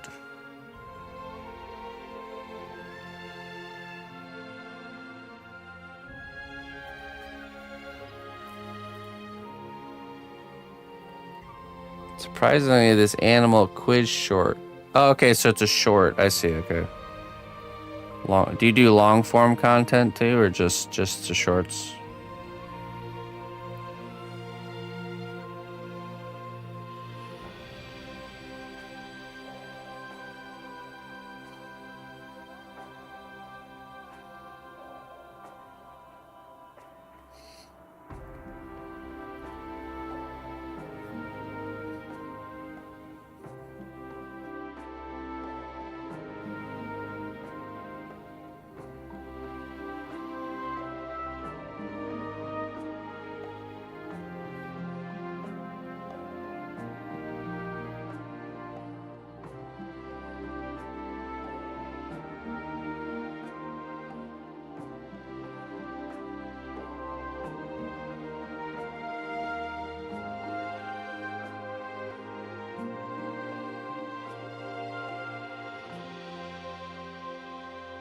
Hmm.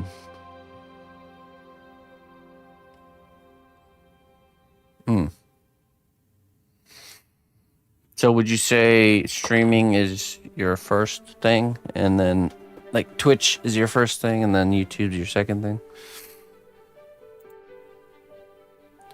Bokuri meal.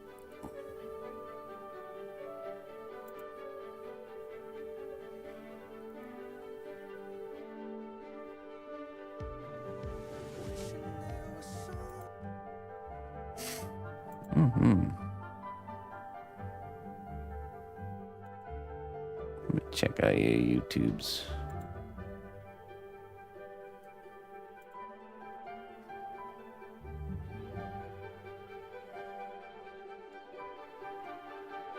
Ah, getting into some gardening. Ah, look at that.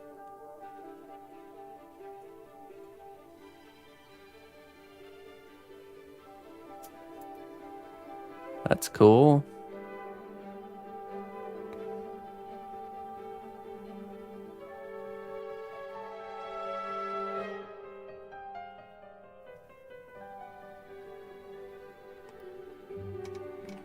Oh, I see. Okay.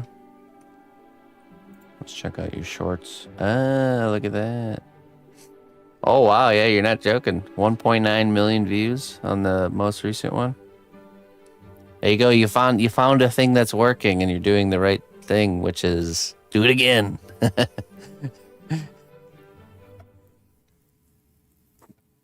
I can't tell you how many times I see people, they find the thing that works, and they're like, all right, that worked. Now let's go do this other thing. It's like, no. Do that again and again and again. And kind of capitalize your growth as much as you can. And then maybe down the road, then slowly start tapering into other ideas. But yeah, really nice. You found something. You found something that works. Animal quiz time. Oh, I see. Okay, let me. I drew 5. Let's watch. Let's watch it. Most recent one, if that's okay. I'm sure it's okay with you. Oh yeah, let's see here. Oh yeah, there we go. Full screen. Animal quiz time. I drew 5 different animals. Some are real and some are not. Can you guess which ones they are? Oh, this one is a praying mantis. It is real. Oh, you know what? Maybe it's like a different variation of praying mantis that I've never seen before. Real, yeah. Oh, wow, look at that. It was. That's cool.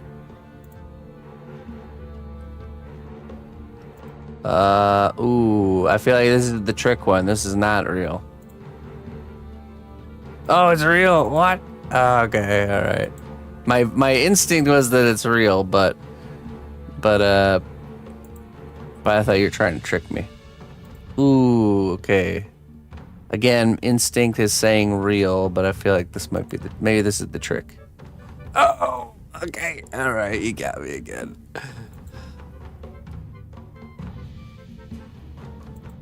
Ooh, is this the one? Oh, this is hard.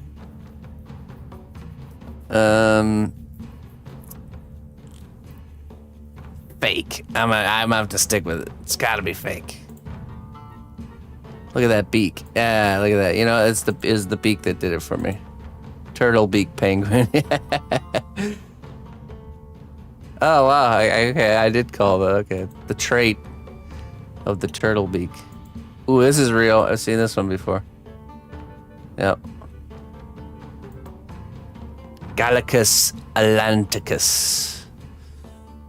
Gallicus atlanticus aurelius. First of his name. General of the Ocean Army. Husband to a dead wife. Father to a dead son. He will get his vengeance. Blue sea dragon. It's a sea slug. Hey, that's cool. Yeah, I can see why that did well. Okay, so yeah, now you're just gonna kind of keep producing those, right? Literally just take the formula you've created that works and just do not deviate from it and just keep doing it. There's enough animals out there for sure. Heck, you could even, if you run out of animal ideas, you could even go into the plant world. There's all kinds of weird looking plants that really exist, or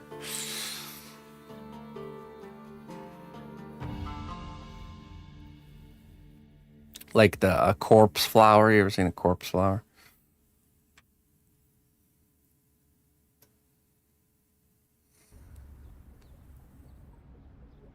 As the stench of a rotting corpse. Insects. Oh yeah, actually, yeah, insects. That's even a better deviation.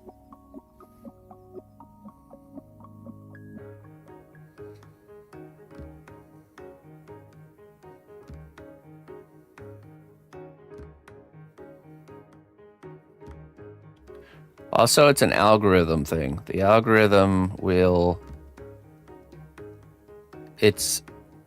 You've seen success doing a certain type of video. The algorithm knows this. Therefore, you do it again, and the algorithm will be like, oh, people liked this last time. Let's show it to them again.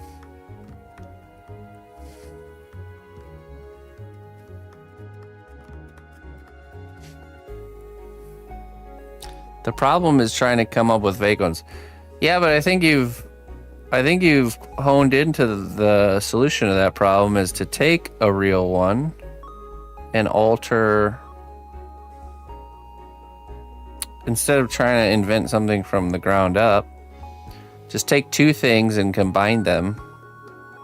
Or take one thing that actually exists and just alter it to make it become a fake thing, you know? So just like with the turtle beak.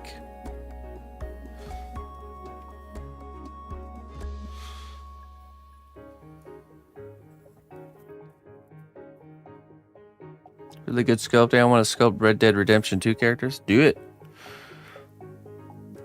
That's getting into like realism, which is a challenge, but yeah. Just start doing it. You'll start learning.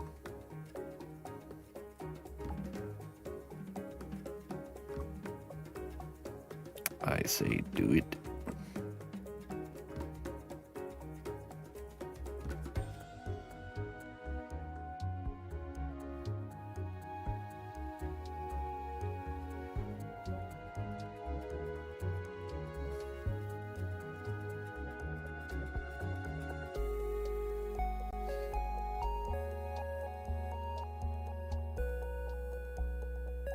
Right.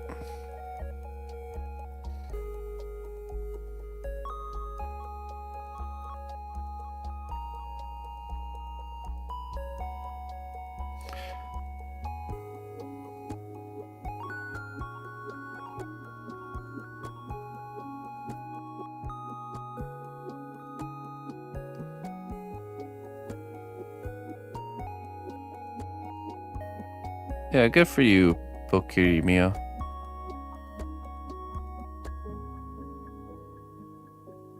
It's a wonderful thing.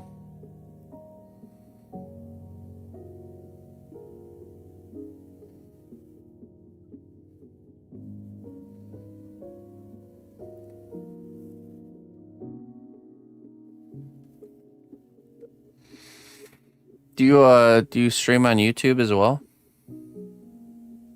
Do you dual stream?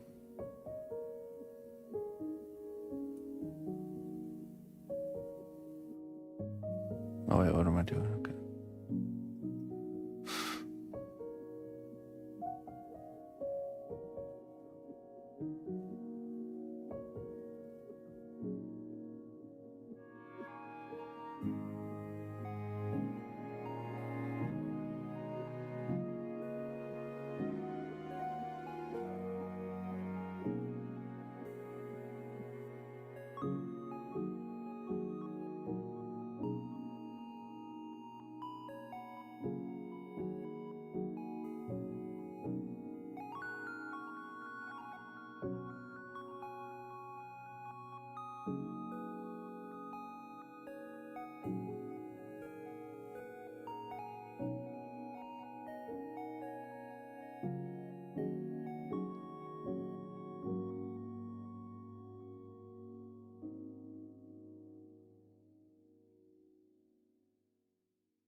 Oh, good, good. Because that's the trick, is to take this type of like attention and success, and how do we capitalize into some sort of, millions and billions of views don't add up into dollars and cents, unfortunately. And I think by you being there live on stream is good, because, yeah, it's like, you ever heard of the funnel terminology? You have to create a funnel. You created something that gets people's attention. Now you need somewhere to send them that they can become more familiar with your work and then support you. And there you go. The stream can be your funnel.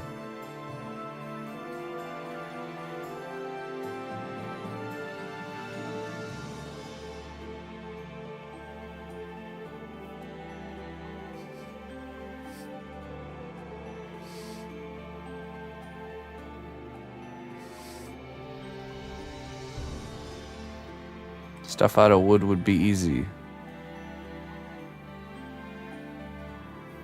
No. But you shouldn't only do something just because you think it's easy. everything worth doing is going to be challenging.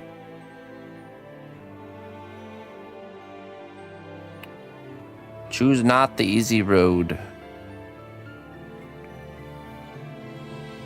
Flee from your comfort. Run away from it.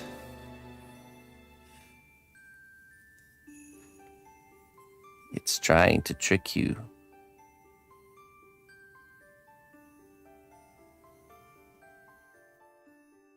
To lull you into a place of complacency. Low-hanging fruit are sour grapes.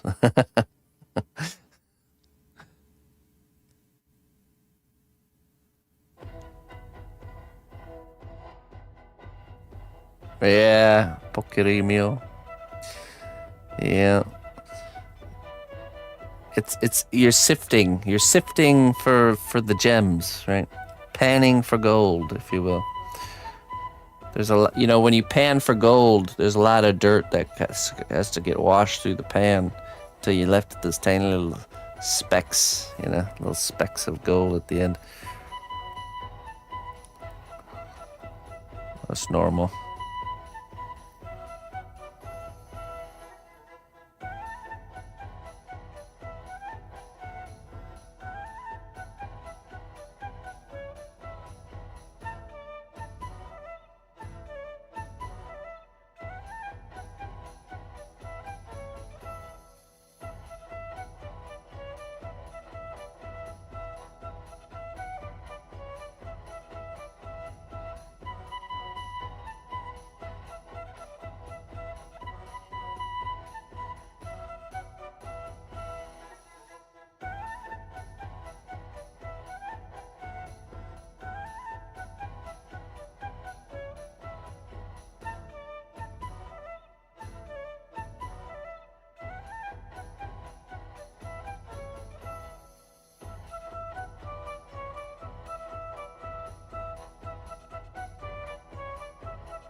You guys are my specks of gold, yes.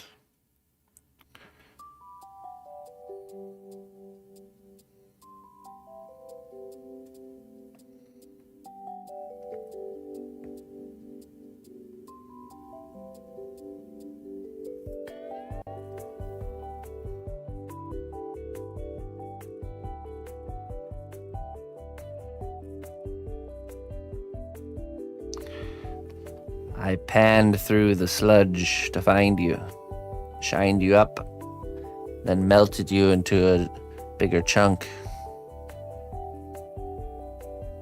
Soon I will forge you into a nice piece of jewelry. Don't worry. I'll try to increase in value as time goes on. That happens naturally. You don't know. The gold mustn't try to increase its value. It just happens.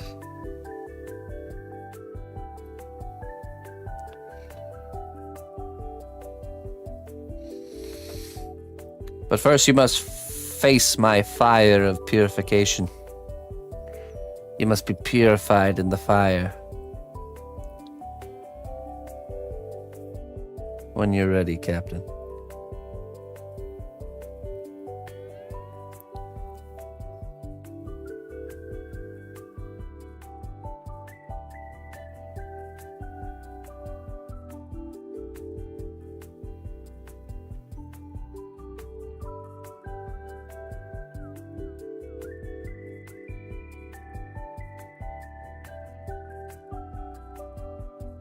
First, you must tell me which of these animals is fake. Your first test.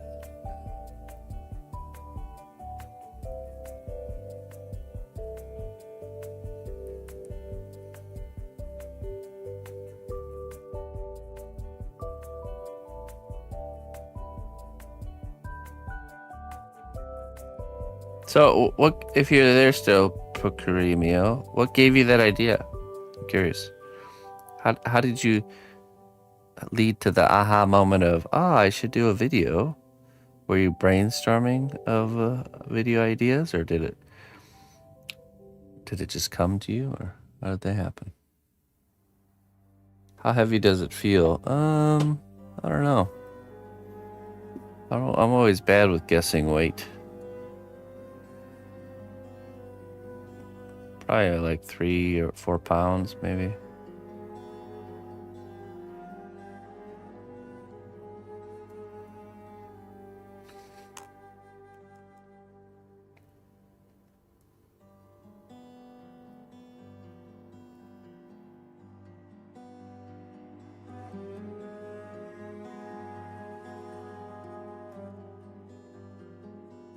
Oh, okay. So was it like a, wouldn't it be cool if blank, you fill in the blank? Wouldn't it be cool if I made a video where I, like one of those just like half-spoken fun ideas, and then you really consider doing it? Because I always find that seems to be the key ingredient to actually coming out with a good idea. Always rooted in fun. Rooted in the saying of, wouldn't it be cool if blank?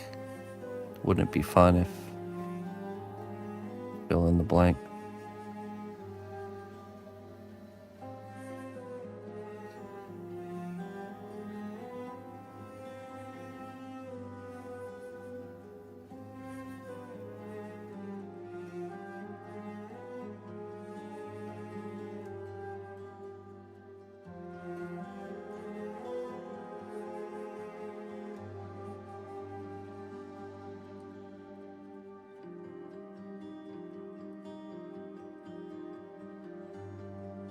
Yeah.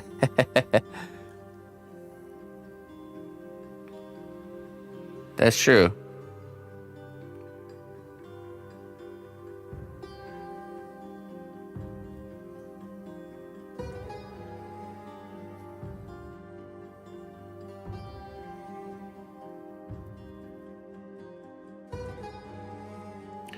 Well, as seeing that you're a gardener, as you know, your appreciation for the natural world and how just cool it is definitely increases with something like gardening. It's just so abundant, so awesome how things work. I honestly think if everyone grew food and gardened, it would really you just automatically garner an appreciation for the natural world and how it works.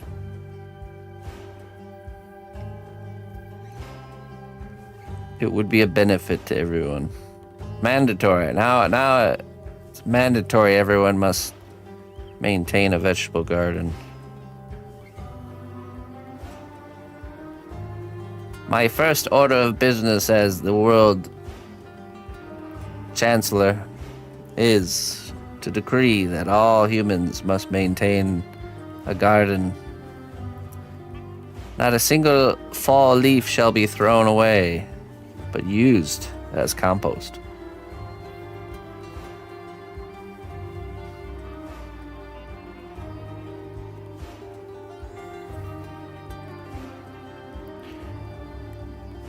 Yeah.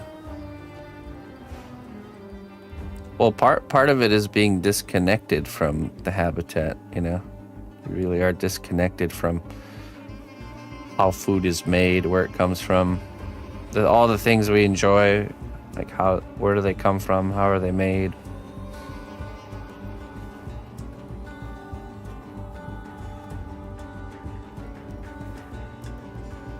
What is that?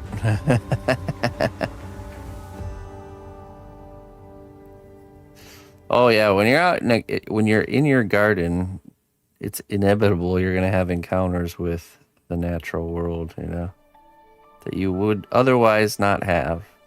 Because also you're creating a space that they enjoy. So things that you normally wouldn't even see, you're gonna start to see. I love that, man. I love how much life the garden brings in. just different animals and insects. And it's like you feel like you're building this kind of sanctuary, you know, not only for yourself, but for all these critters. My sanctuary was so nice that a groundhog decided to dig a burrow under the neighbor's garage. That little cheeky fellow. I had to evict him because other humans have a tendency to just use terrible methods to evict animals, and I know at least I will do it the proper way. So I don't. Whenever neighbors have an animal problem, I'm like, oh, you know what? I'll take care of that for you. Don't worry about it. I got this. So I just don't want to. I hate the some of the methods people use to get rid of pests and animals. It's like, I will take care of that for you. Don't worry about it. All it took was some vinegar and a machete. The machete was for the plants, not for the groundhog.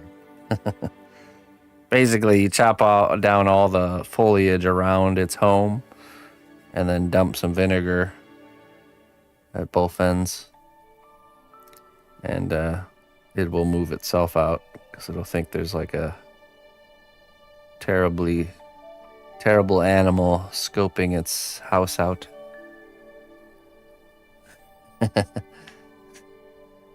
The vinegar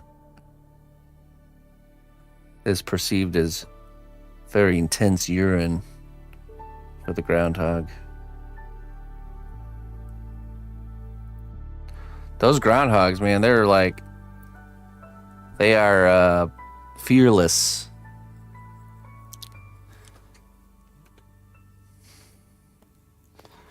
Does vinegar work for most animals? I don't know.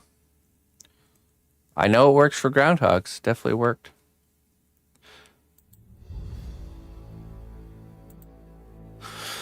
Yeah, so basically I chopped down all the foliage. It had its home inside of like this area that was like overgrown. So I had lots of nice cover right next to my garden. So I had all this food. It was a perfect location. So by making it a less than perfect location, it caused it to move on its own. So by chopping the hedge down, so it was just plain, I filled in one of its holes, one of its access points, and then put vinegar in the other one. And that was like, it was like, oh man, some bear is trying to get me. I better leave.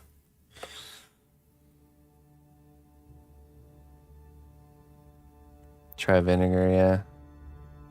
Yeah, I just, a gallon of vinegar and just dump it all over the place. Totally safe for the environment, doesn't do any harm, just lets the animal know that some foul creature is stalking it.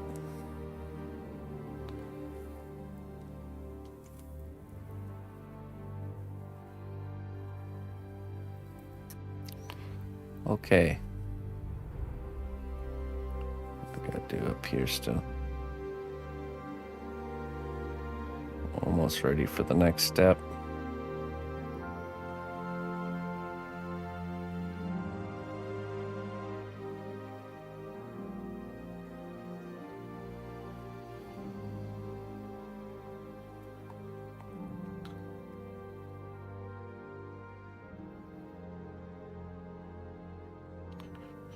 Trying to think what other critters. We get garter snakes. Those always come out right when spring is kind of transitioning into summer. There's like a huge amount of these garter snakes everywhere. Listen closely, traveler, to what I say. Twitch Prime does not even cost a dime.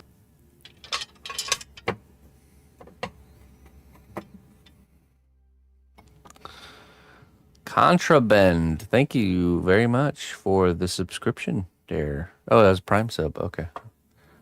Hey, thank you. Welcome. Thank you very much. Welcome to the cnotbusch Kingdom. Very happy to have you.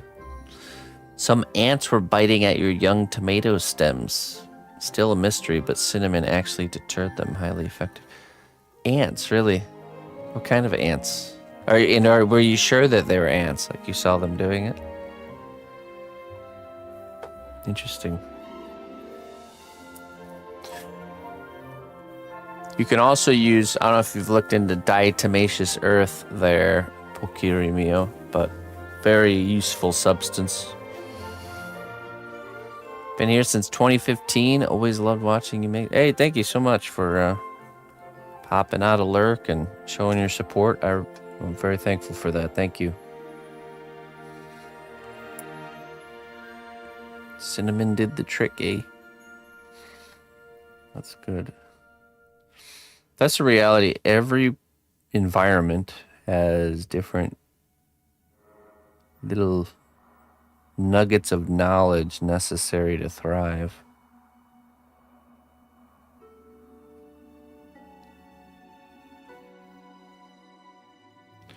Naturally, we were supposed to grow up in the same area that we especially that we spend our entire life in, really.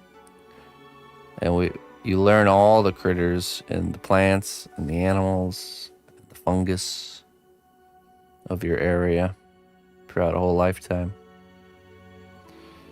To the point where you will know where certain food types are available at certain times of the year. Yeah.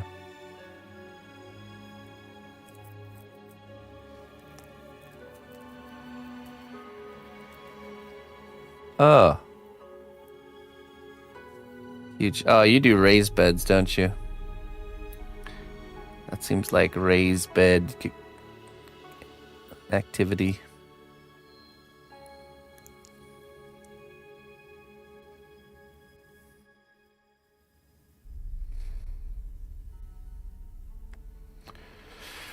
Ants don't like baking soda, and they also don't like diatomaceous earth will. You have to be careful though. It can it's basically will kill any insect with a hard exterior shell. It's what it is it's crushed fossils basically, or crushed seashell fossils. And any insect with a bugs that have like a hard exterior exoskeleton breathe through these tiny little holes in this exoskeleton. Diatomaceous earth gets inside of these holes and basically crystallizes and kills them. Carapace, yeah. Carapace breathing holes.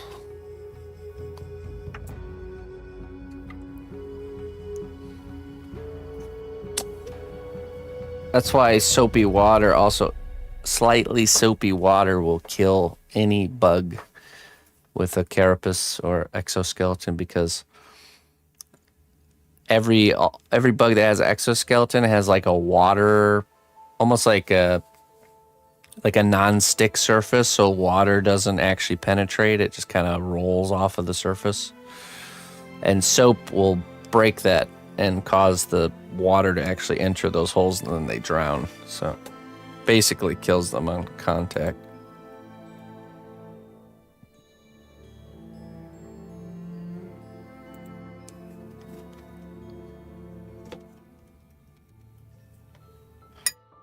So one of the natural ways to fight insects is actually to get one of those, those pump sprayers, and just put a little bit of soapy water in there.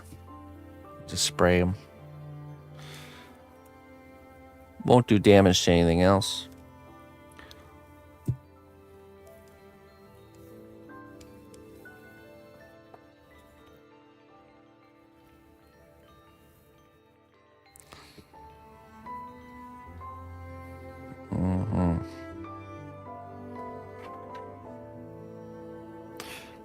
the more down the gardening journey I go, though, the more I realize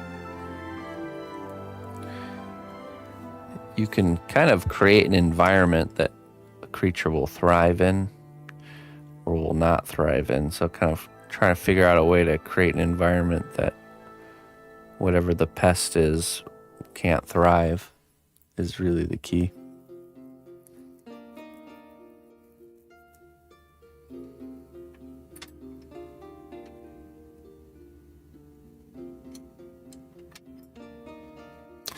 Yeah, I've heard of the powdered sugar with baking soda trick.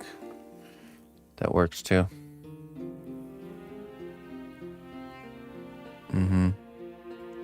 I've never really had an issue with will it work for moles? You know, I don't really have an issue. Well, we have moles, but I don't have a problem with them. So they don't mess around with me. So they don't do any detrimental things to the garden.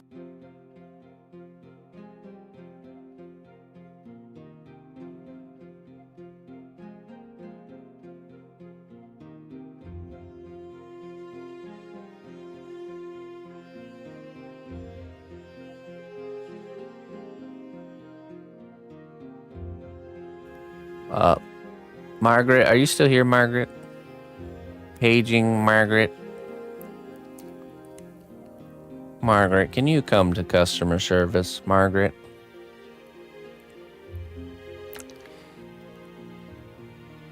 Thrips.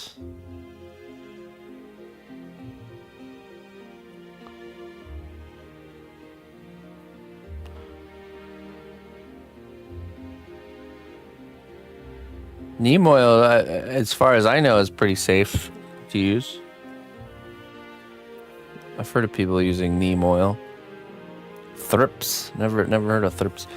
I had real issues with squash bugs and vine borers, and my thought to fight them was to actually just not plant any squash for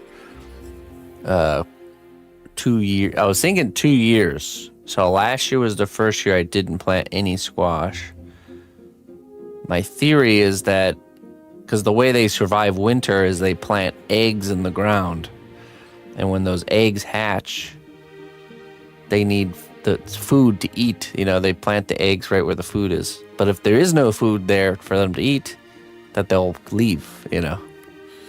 And so the theory is that after 2 years of there not being any food for them at that place, that they will all have left, and not, you know, there will be no new generation. And then in the third year, I plant squash again and see if they come back, or if because I remember when I first moved here, I planted squash, and for like 2 years, 2 or 3 years, not a single issue with squash bugs. And then I'm guessing one traveling around smelled my delicious squash field, came down and started a family. And so, yeah, I feel like that's a good way to battle them.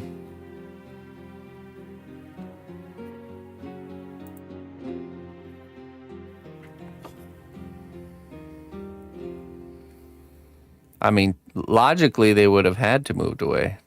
They can't just exist off of nothing. They need food.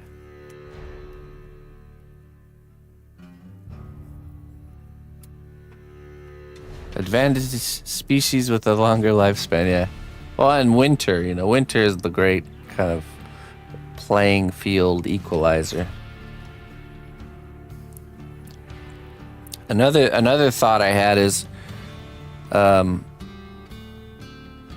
to plant squash again, and then every year have a bonfire on the spot where I had the squash plant, like purifying the ground with fire. Purification of the infestation. I bet it would work too. I might do that anyways, just as a form of keeping infestations at bay, because I feel like I feel like maybe it's like even multiple years are required really for it to get out of hand, you know? So the idea being that the fire gets hot enough to destroy all the eggs that might be in the soil underneath where the squash was.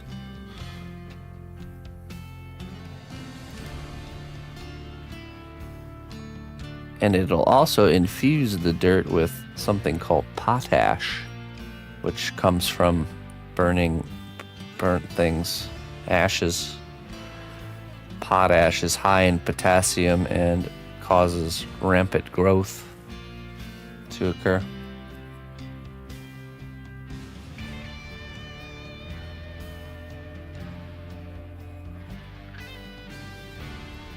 Yeah, so you know how whenever a forest fire happens, there's like this rampant growth afterwards that like trees and plants grow back super fast? It's from the ashes of the fire have a substance in it called potash, which is, it's basically like a fertilizer.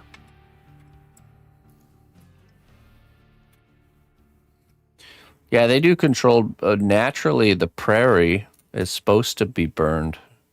It's supposed to encounter a brush fire. It's like part of its natural process. Even some plants, I think even forests are supposed to go through fires. And some trees have like fire resistant seeds that are like designed to like to live past or through a fire essentially.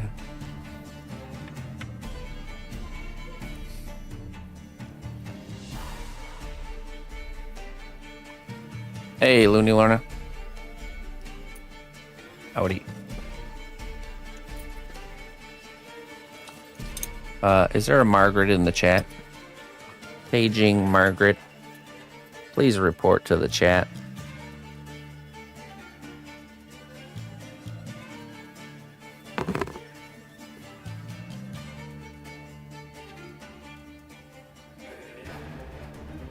Oh, Margaret. There you go. Can you send me your address?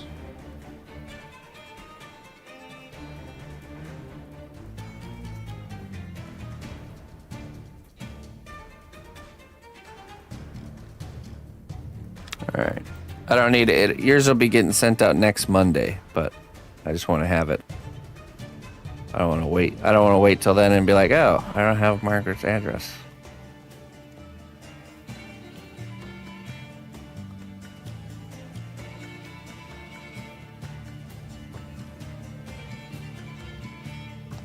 Rain gets nitrogen charged.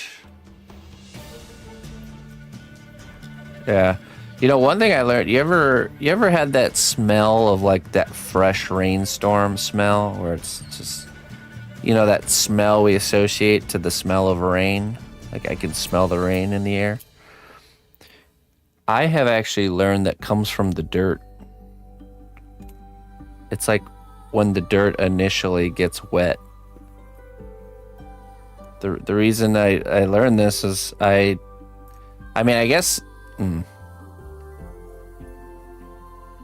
yeah, it doesn't come from the actual smell of the water or the rain in the sky. It's the rain combining with the dry dirt makes that smell, that really nice, it's about to rain smell.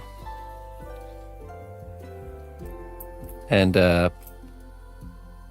I discovered this because from watering my garden with rainwater, I capture rainwater in rain barrels, and as I'm watering these large areas of dry dirt, I get the smell of fresh rain. I'm like, oh, aha, that's how it works. Makes me want to just water sometimes just to get the smell. I'm just gonna go water the neighbor's dry dirt.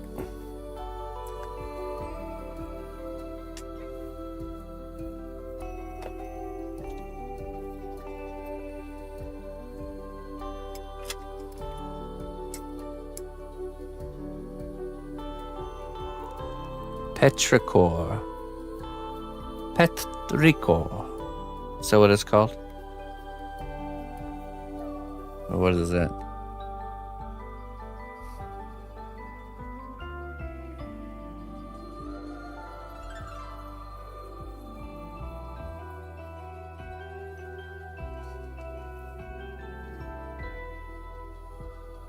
Oh, okay.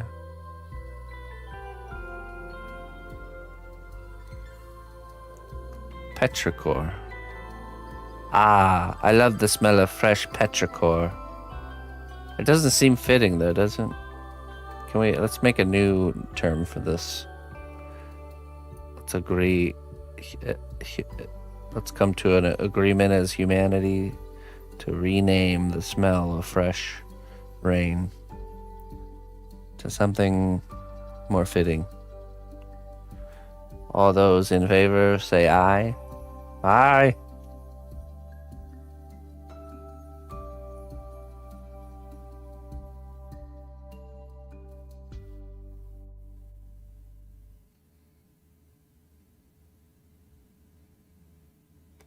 Petrichor.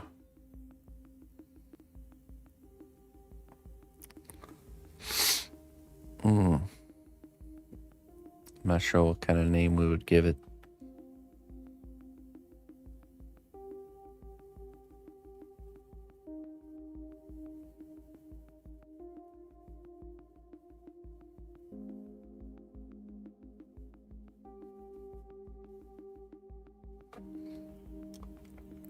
I mean, you could tell by how used that word is. It's not very used, considering I've gone through 36 years of life and experienced the sensation of petrichor many times and have never heard the term.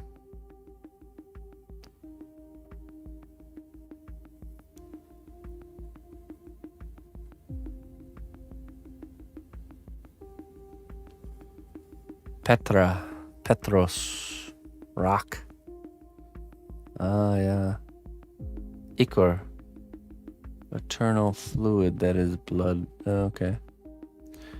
Rock blood. Guess we'll just call it rock blood instead.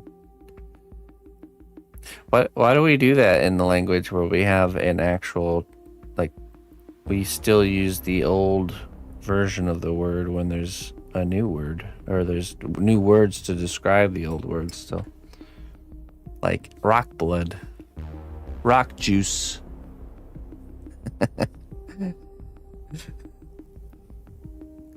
I love the smell of rock juice in the morning.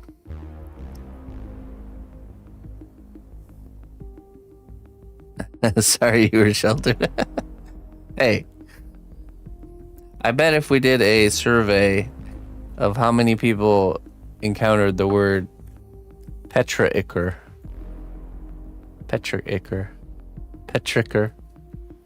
I bet most people have never encountered this.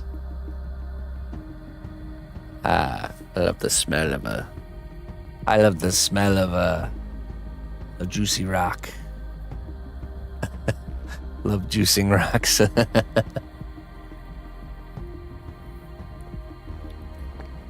You don't have to tell me that people aren't educated properly. Yeah, what the heck, man? I feel like I've been robbed, stolen of a life of using proper terms.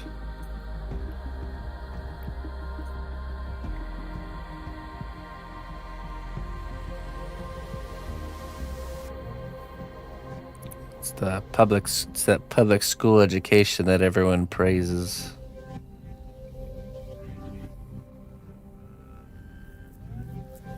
Ah, there's a storm coming. I could smell the juicy rocks in the distance.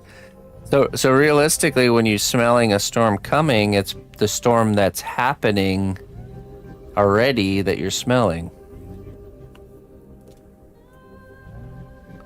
You're not smelling a storm coming, you're smelling a storm that's happening, and the scent is traveling faster than the storm. That's why we get that. It's interesting, isn't it? Ah, I smell the juice of rocks in the distance. Legolas, what does your elf nose smell? juicy rocks in the distance.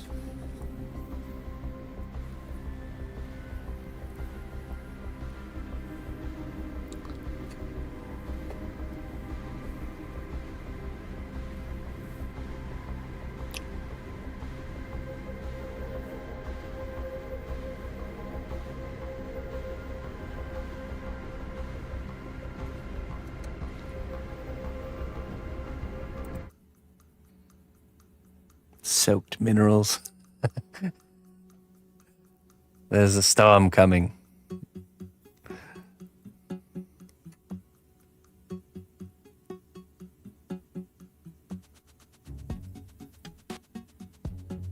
You know, that would also explain why sometimes you don't smell the fresh rain. It's all dependent on the direction of the breeze, probably.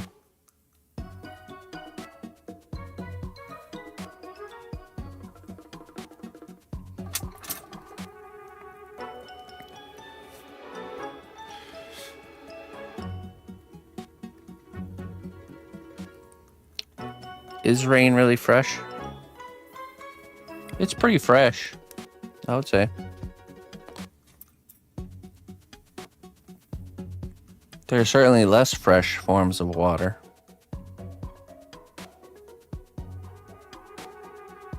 Thank you very much, Margaret. Thank you very much. It's just good to have that on hand for when the time comes. So you should be expecting a message from me on probably Sunday or Monday of next week, or of this next, yeah, with the shipping invoice and the tracking. So Margaret.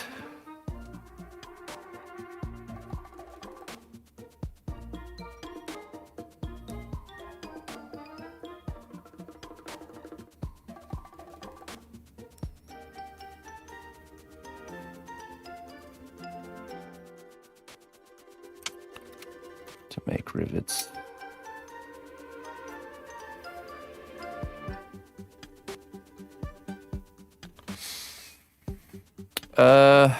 You know, I did make a death claw a long time ago. Wasn't very well documented though. It was quite a while ago.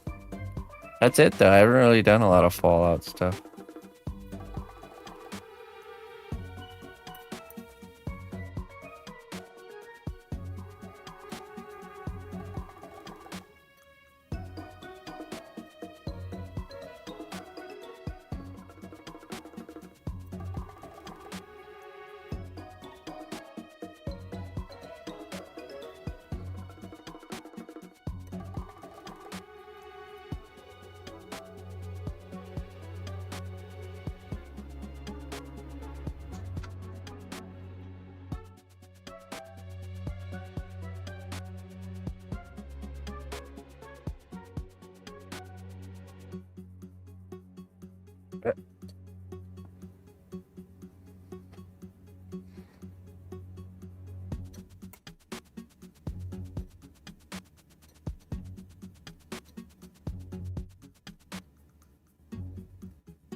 It's probably enough, right?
Yes.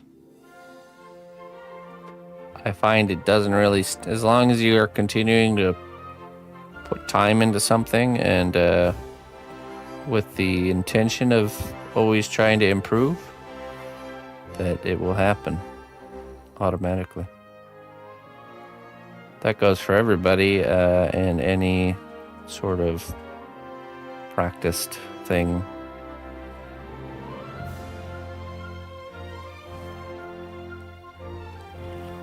The only times when you're not improving is when you're not trying to improve and when you are not putting time into something. So if you don't have both of those, if both of those are in place, you will grow and improve, no matter what it is.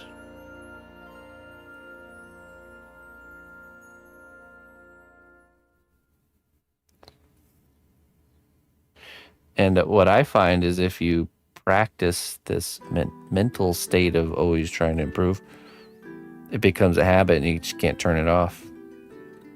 It becomes a curse. Like, all right, I'm very happy with where I'm at. Let's just execute something without growing it. Let's just execute it exactly how we know how to do it. I just can't help. I can't help myself. I always pushing things to the next level. Can't turn it off.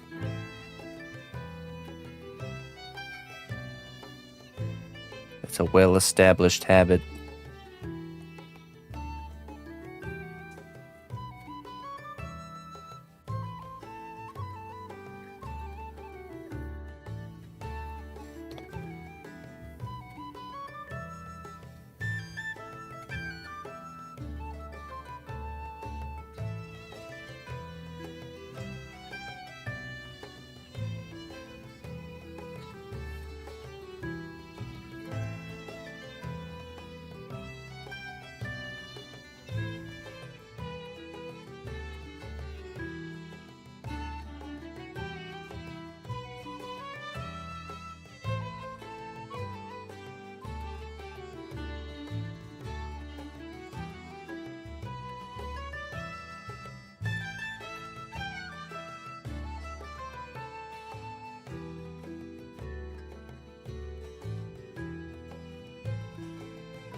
That's it. That's the end. End all, be all. I really like how that one turned out.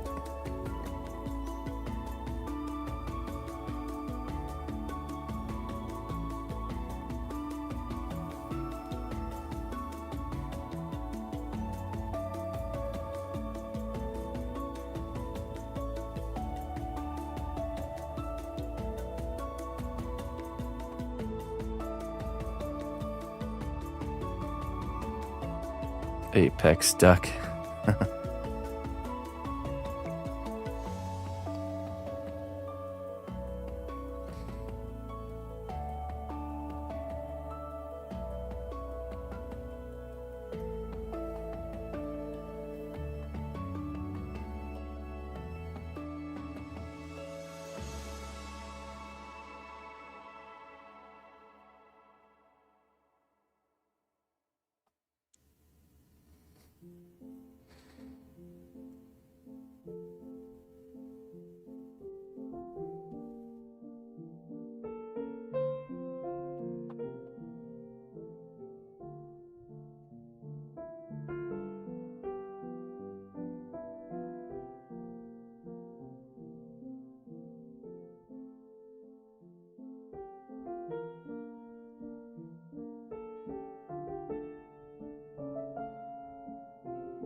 You have interest in other forms of art? I'm interested in other forms of art. I'm just not pursuing those interests actively.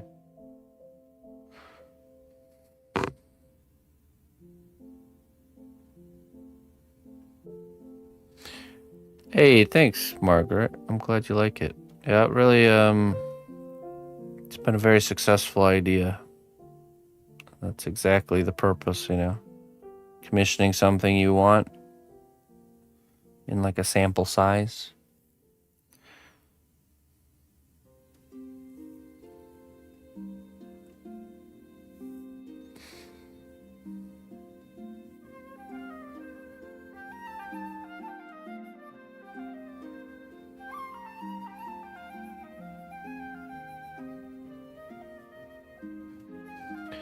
Yeah, I'm interested in, you know, most skill-based, you know, art forms and trades. So, but I just don't. The reality is, one bite snack. The reality is, I just don't have much more, I guess, time for pursuing other creative things, you know, like because this form of art is what I do for a living. I'm already spending a huge portion of my time doing sculpture and everything around the stream and sculpture, that like by the time I get to the point where I have a slice of free time to do something other than that, the kind of the last thing I want to do is sit at the desk and work on some other form of artwork, you know. I want to go outside and dig around in the dirt or play a game or something, you know, like not you know, it's like it's the same flavor of something, you know.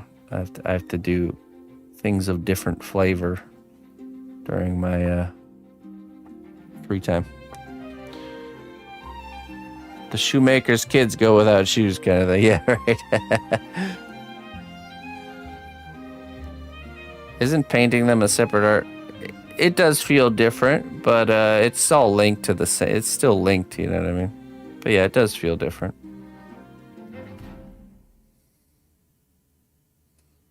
Certainly. But it's more of I need to get away from the flavor of creating something, you know, sitting at the desk and creating something. So if I do painting, or if I do drawing or any sort of artistic pursuit that's sitting at the desk creating something, it's very hard. So, because I'm already doing a lot of that per week. That when I have free time, I want to do. I wanna go outside, move around, or sit at the desk and consume something that someone else has created, like a game, or watching a video or something like that, you know.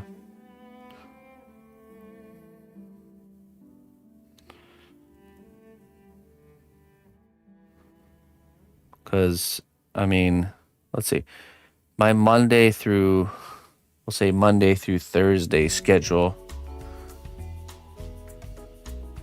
is I wake up, I do the dishes, we start morning stream.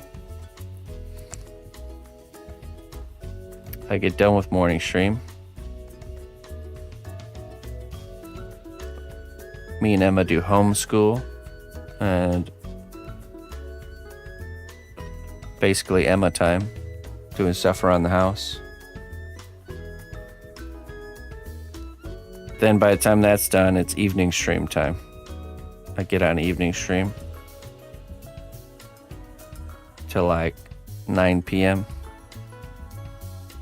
Then from 9 p.m. till like 10:30 or 11, I do more sculpting. More sculpting and painting, behind the scenes work. Okay. Then I go to bed and I do that again the next day. That's my Monday through Thursday.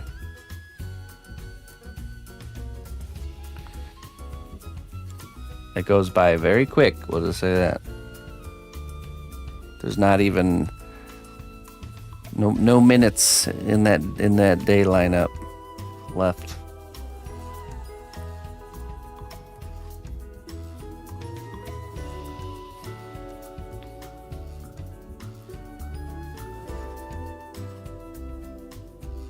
Saturday's our only true day off. It's the only day of the week we don't do any work stuff.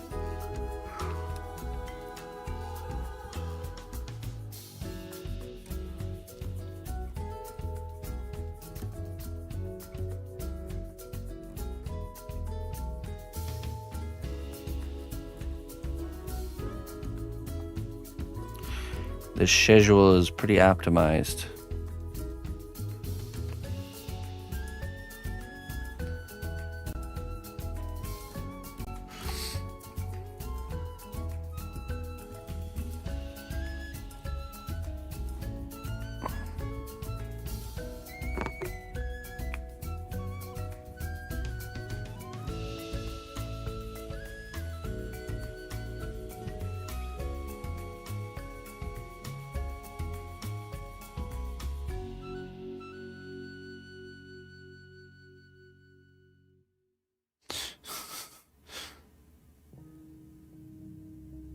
Need a vacation?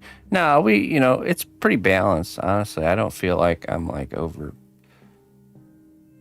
Your endurance kind of grows with you, right? So I very much enjoy these full days. Feels good to be productive, so it's taken time to get to that point, slowly refining and optimizing.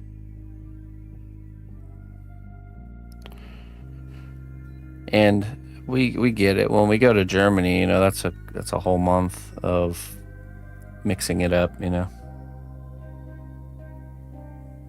I still stream there, but it's way less work. A lot more leisure time, so. And just kind of disconnecting from the environment that we're in.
That's good contraband.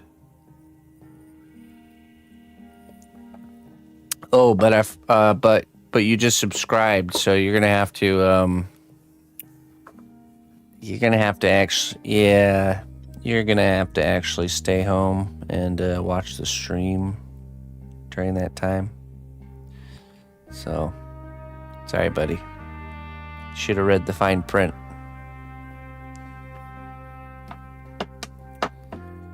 Bummer.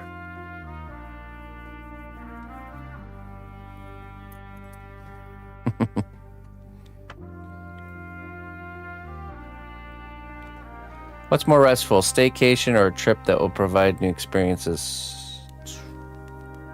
I think both has their place. You know what I mean?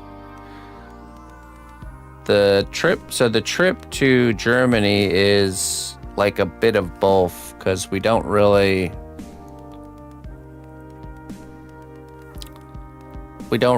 you know, it's like a staycation. We're going to Ina's home village, and we just kind of stay there and hang out with family and eat and drink, and we're not rushing off to this place or that place with plans, and, you know, it's a lot more laid back, so.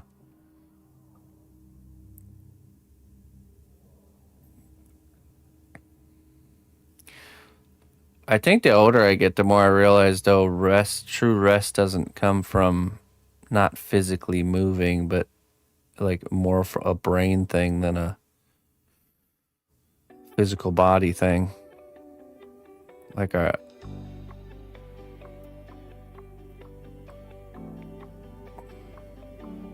one thing that really puts that in perspective is you ever feel like low energy and drained, and if you just jump up and down like 50 times, all of a sudden you have your energy back. Or do a brisk walk around the block, or something something opposite of what you would naturally think. Because naturally you think, I'm exhausted, the last thing I want to do is physically engage in something, you know, but that does actually bring you energy more than and then, like, when you feel exhausted and you like lay down or sit down and take a break, you just want to like stay there, and it doesn't actually, you know, doesn't give you an energy burst. In fact, does the opposite. So to me, it's less of a body issue and more of a brain issue.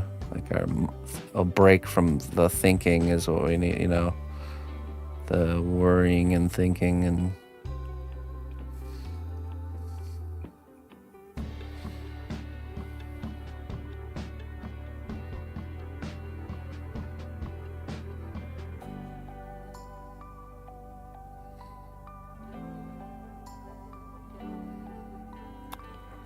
So basically, anything low thought would be ideal for a vacation.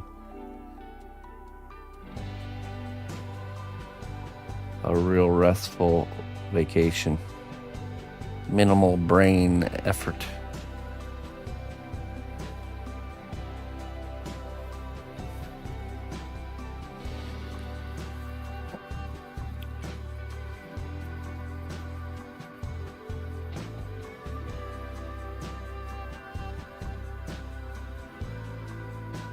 You know what? I'll put it on while she visits. So while we're out, my cat named Dog, and my dog can watch. Your cat's name is Dog?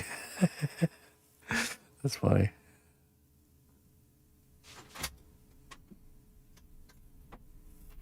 Hi. Oh, hello. I'm making troll heads today. Really? Yeah, I got 4 so far. Let's see here. Oh. Are they baked? Yep, they're baked. Ooh, cool. Let's see this one. Daughter's making some troll heads. Are these like dragon characters? Not all of them are dragons. That's the only one that's a dragon. That one? Okay. We got a nice elephant. Ooh, cool. And what's this one? Just a random guy. Random guy. Cool. I like how you're doing the eyes. What's your favorite one? My favorite's the elephant. I was just gonna say that one too. Yeah. That's really well done. The others are well done, but that one... Does anyone want one? Oh, look at all of my emotes. Uh-huh. That's only my emotes. Looney... Margaret asks if you can make a duck. We can try. She's the one who commissioned me to make that troll head of that duck. Now she Oh. wants a duck from you, I guess. Oh. You want to do that? You want to take on that challenge? Well, if I try 4 times and I still didn't get it, then we have to do something else. Really? Mhm. Why? Because if I do it 4 times, it will be because then it will be too hard, and I will need to practice first. But that is how you practice, by keep trying until you can do it. Oh. Yeah. Okay. Then. So if you try 4 times and you can't do it, and then you stop, then you'll never be able to do it. You have to keep trying until you can do it. Oh. Yeah. But does anyone in stream want one of the ones that are baked? The ones that are baked. Looney Lorna says, I like the elephant. Looney wants the elephant. Okay. Will it be Paint painted? it? What she said, will it be painted? Yeah. Yes. If you want it painted, you can do it unpainted or painted. Unpainted or painted. She said, okay. She wants it painted. So Okay. this one for the elephant there. Okay. Great design. I like the eyes. I of do. the elephant. I do too. There's even a mouth. Mm-hmm. I like that you're doing troll heads. It's a nice idea. Yeah, I even Great got way. 4. Great way to get some practice. These are good ones. These.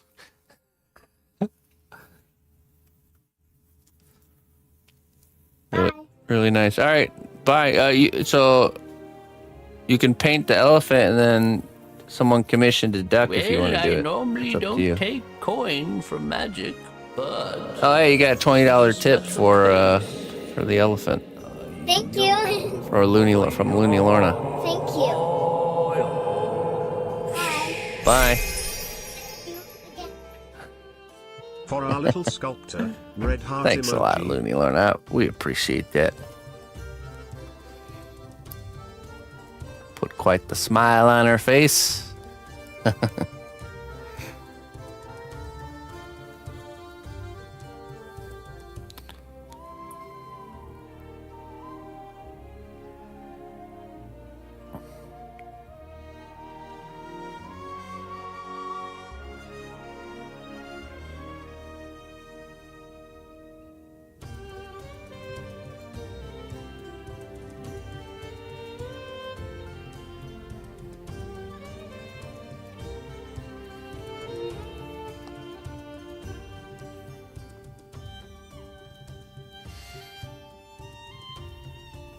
That's right. Yeah, we'll make sure it gets in there.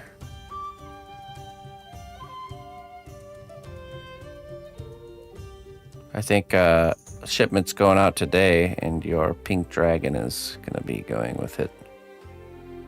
Unless she can get the elephant done, we'll get that tossed in there too. Pokuri meal. Have a good night. Thank you very much again for the raid. Great work. Keep it up.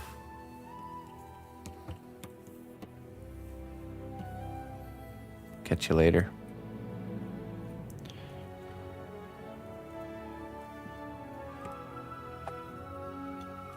Oh, that's right. I forgot the Tauren was yours. Okay, yeah, so the elephant will go probably with the Tauren. No, she's not. She paints... This whole week, she paints the ones from last Friday, so...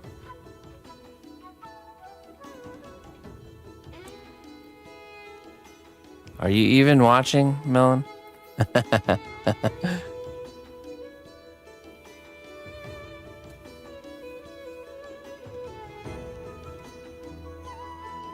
I'm a busy man. I'm suspicious. Is Watermelon Seb? There's just a certain flavor that watermelon has. That's you guys are cut from the same cloth, you and Seb, or you're the same person. All it would take is one, you know what I'm saying, from watermelon. It'd be totally exposed. Speaking of Seb, I haven't seen him. In a little bit. What crazy guy been? Quite the character. Alright, now we gotta add some clay glue here onto these.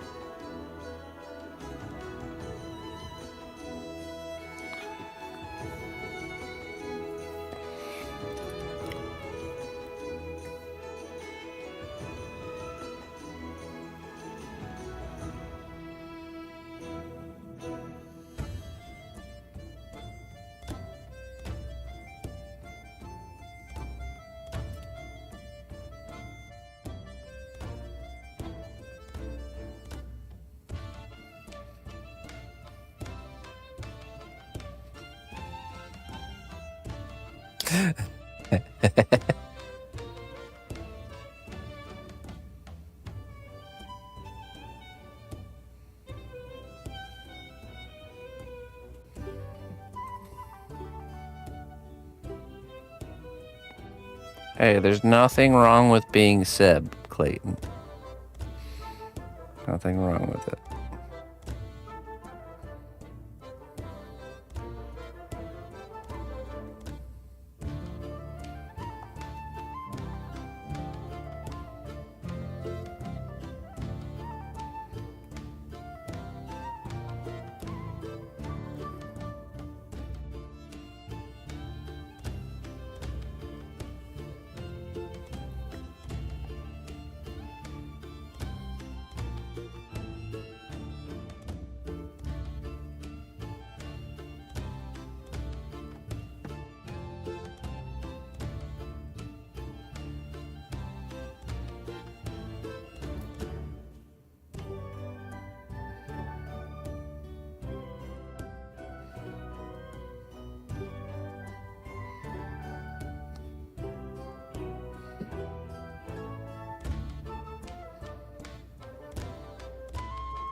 Hey, shark bait.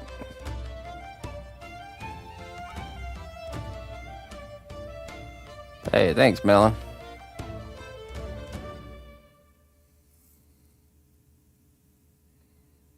I'm excited too.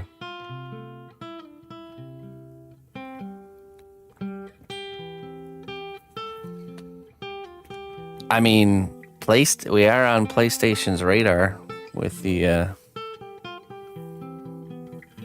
Death Stranding project. Wouldn't be too far off of the horse. Maybe a main character portrait sculpture for the launch, marketing for the launch.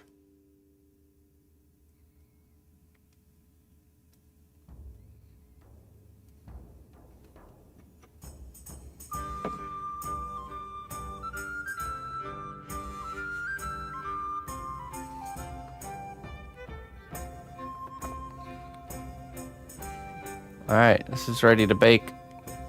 In the oven you go, fella. I'll be right back.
All right, got that cooking.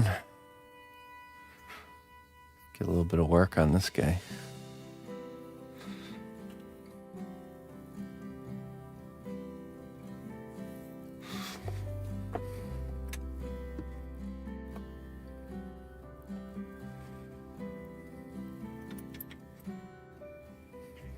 Noble ally, please accept these treasures as a gift for your unwavering service to the kingdom. Hey, Mr. Marek. Cheers to you, my friend.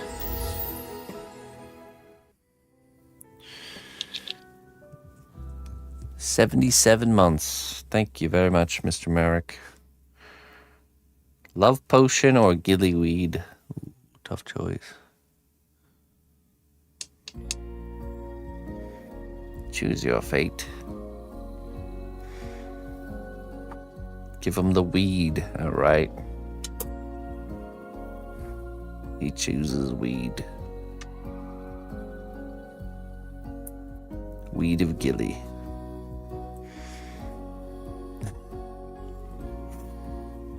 What feels heavy now may simply be asking for rest, not repair. What feels heavy now may simply be asking for rest, not repair.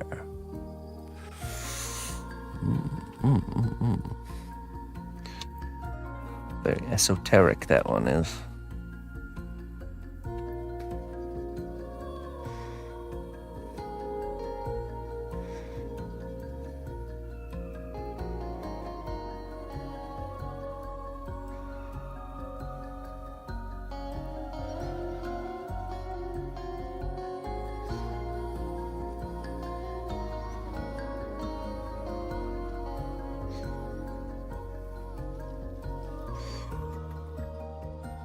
Dog is not baked. Huh? I wanted to show you the dog, but it's not baked. It's not baked. Okay. Be careful with it. Ooh. Very nice. It's like geared for winter. Yeah, he's got the fur collar going on. Very good.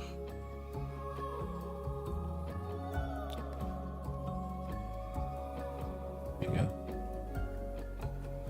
Nice work. Thanks.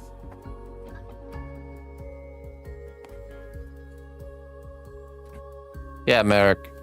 Just do some jumping jacks. That'll make you feel energized. Right now, do 40 jumping jacks. Go on, get to it.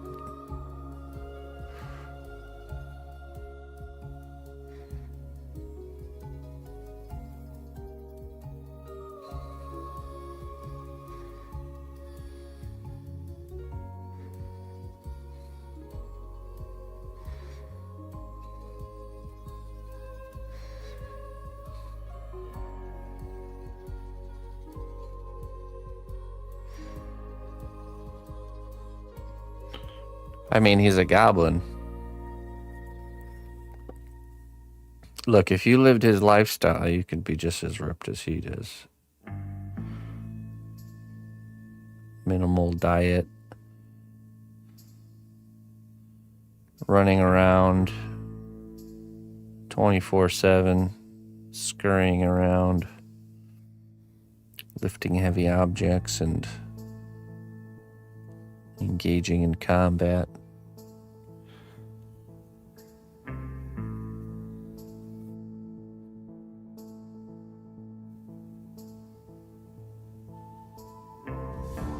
Look, all of our lifestyles have consequences, both positive and negative.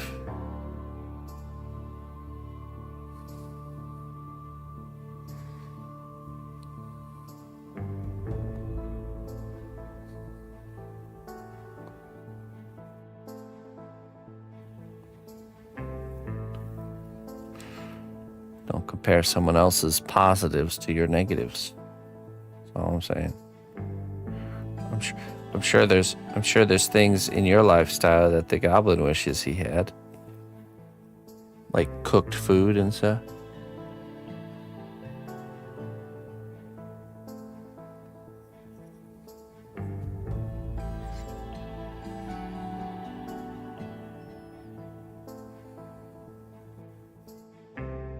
So in which city can I run all day and engage in combat stuff like that, Goblin? Oh, there's places, I'm sure.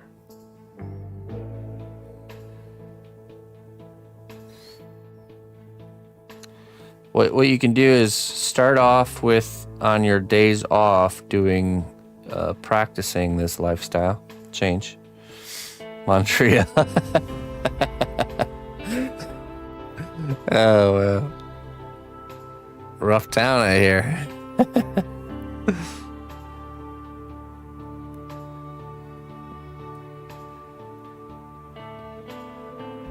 Maybe Chicago. Chicago, probably a good candidate.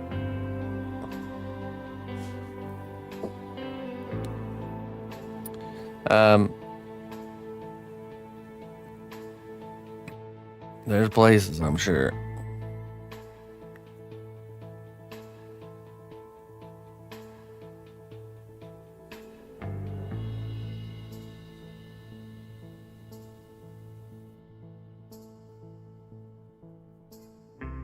There are some VR games like that where you realize collecting wood wasn't as fun when you actually have to pretend to cut the tree down. Yeah, right.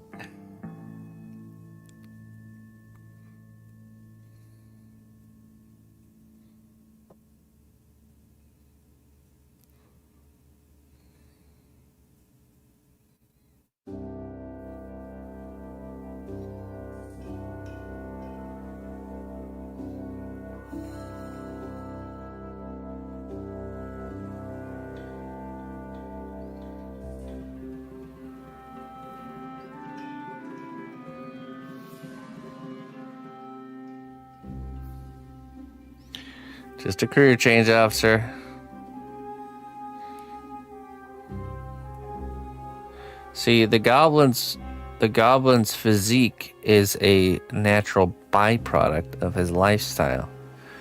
The goblin doesn't choose his lifestyle for the physique, though. See, that's where we get it backwards. If your objective is the physique, you're never going to embrace the lifestyle. You just want the consequences of his lifestyle.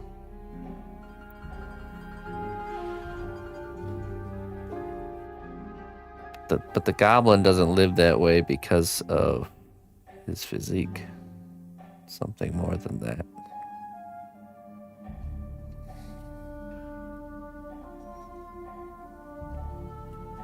He just wants to serve the overlord.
Is anyone written what the average lifespan of a goblin is? Well,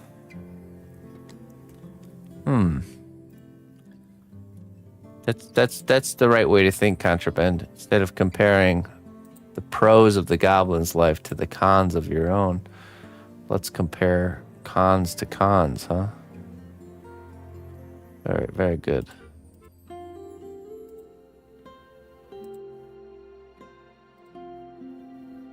Let's see. Average life span of a goblin from Overlord.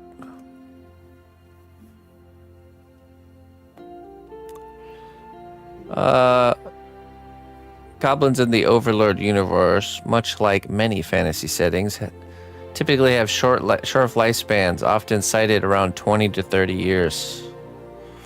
Though they can reach up to 50 to 60 years if they avoid frequent combat and have good leader to provide protection, as their natural lives are brutal and short, frequently ending in battle or starvation.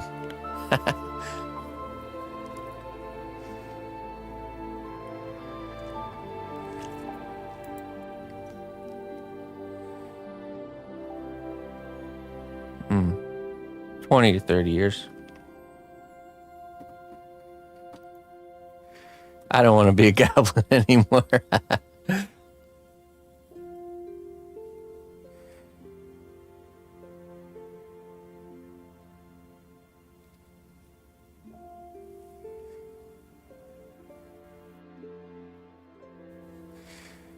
The goblin cleaver makes one soul swole.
I suppose the question remains of, is there a goblin afterlife? Because lifespan,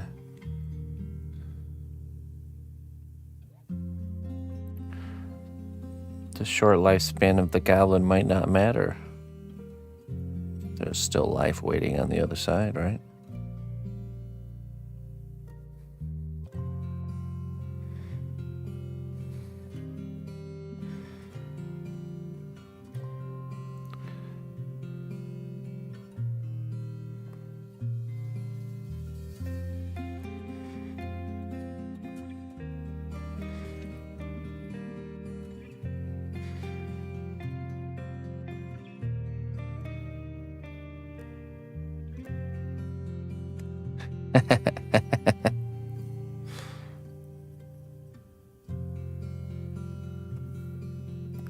Yes.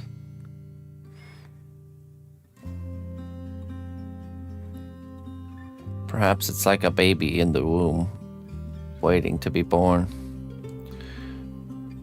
But fearing such a thing because of the unknowing of if there even is an existence outside of the womb.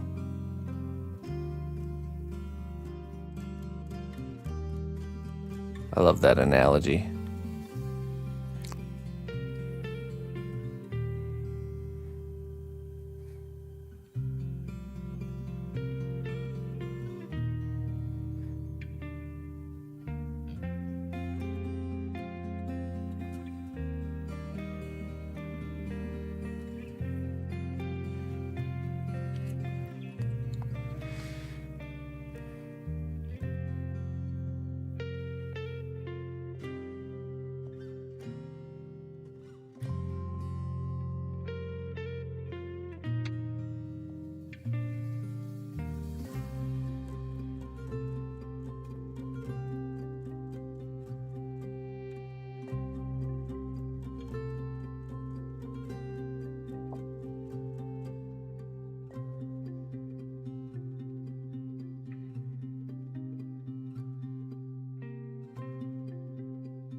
Sharn was just trying to bring peace.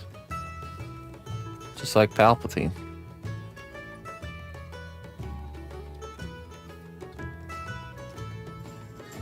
He had to unite everything together so we could finally have peace. Peace through conquest.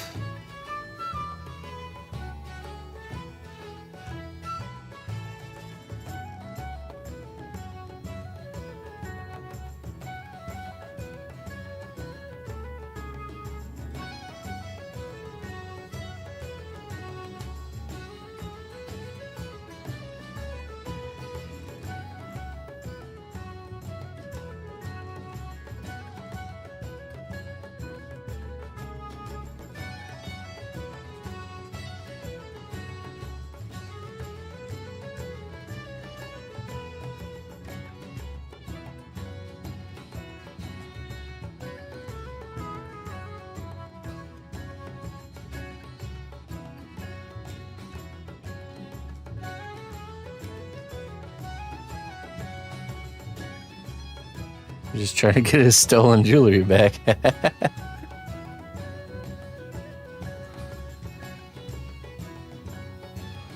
Having fun in Warhammer 40k? Like people playing tabletop? Not I. Henry Cavill supposedly. Oh, really? Well, that's great. He's pretty into that universe. So what a great lore wise. I watch the lore videos quite a bit actually. I really like those 40k universe lore deep dives.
Basically.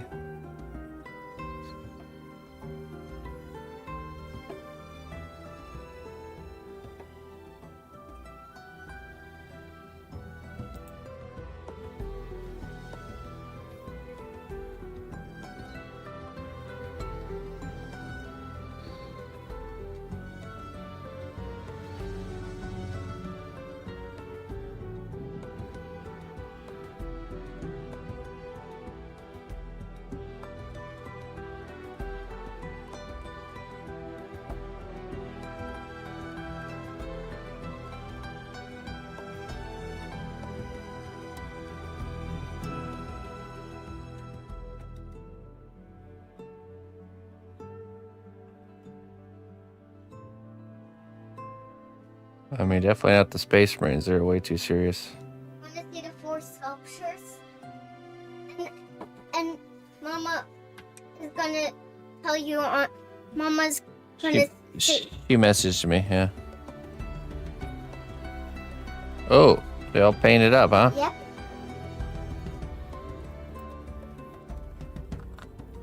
Oh, very nice. Well, you did a great job on the paint job on this one. Thanks. What does it look like to you? Like a cow or something. It doesn't look. Or a goat. Or a donkey.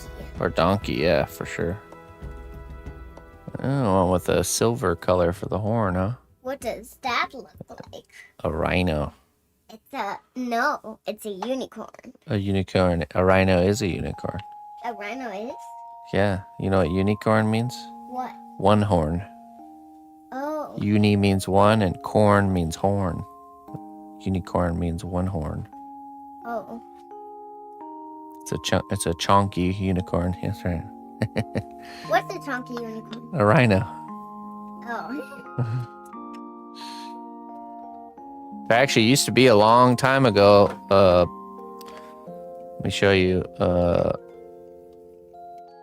Back when the mammoths existed. Wait, mammoths don't exist anymore? Well, they're extinct now. Why? They all died. Remember, we learned about the word extinct, right? Yeah. Yeah. There used to be a creature that looked like this. Oh, I wish I would pull And up. anyways, I wanted to learn about electricity with you. Yeah, we can. Can we put it? You want to do that as part of our homeschooling today? Yeah. We'll learn about electricity. Yeah.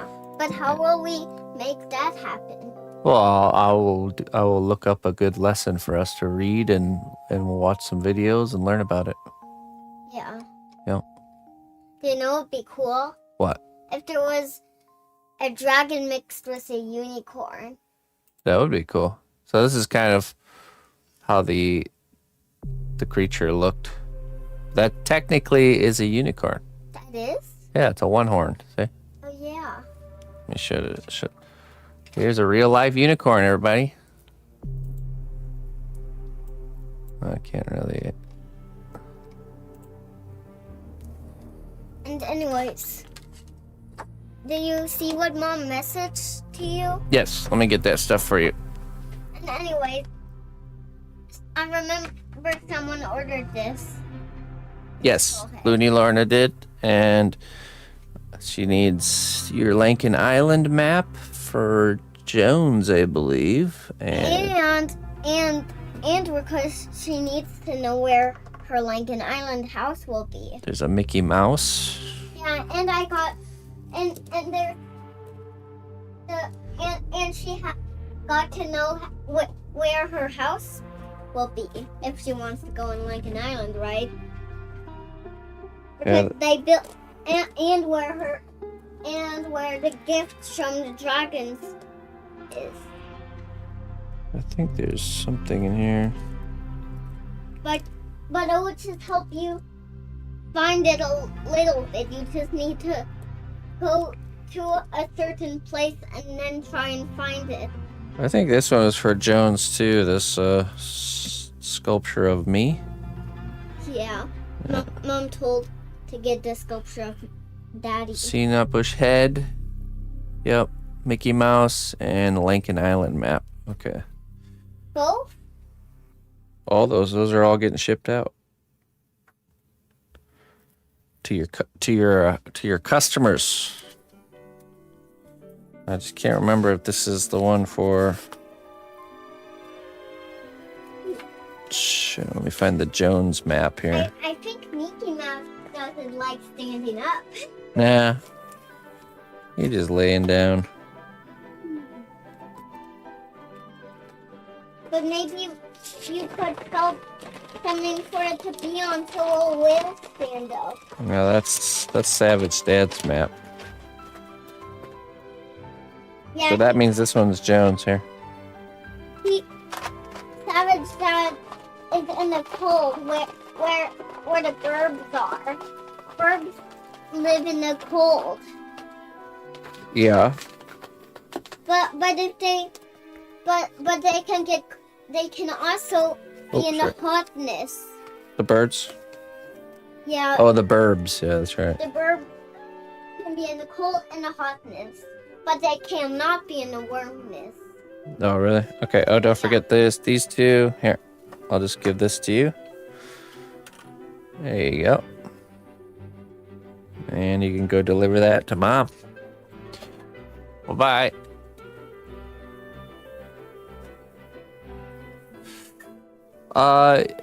Yeah, sure. Basically, people that are getting the Emma creations made that also get troll heads. We just kind of been throwing those in the troll head shipment since we're shipping something already, anyways. So we can do that, or we can even just ship something, just her stuff too, if you wanted it.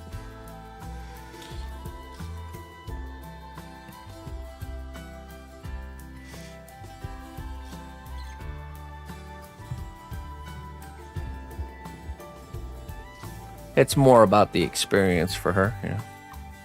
I mean, there's people out there that are commissioning work from her and then going through the process of packaging and shipping and all that fun stuff. Free labor or child labor, maybe both. It's just a class on economics. It's education.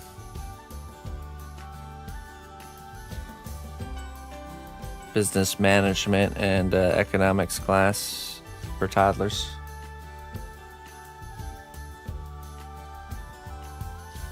Yeah, it doesn't matter however you want to do it. They're Savage Dad. I'd say it's better to just wait especially if you're planning on getting anything sent in the future. I can just hang on to that. Internship.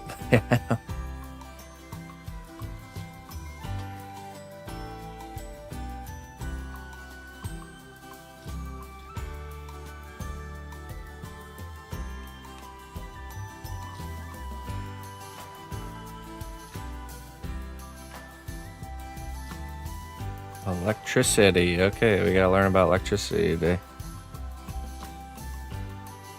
Homeschooling. That's right.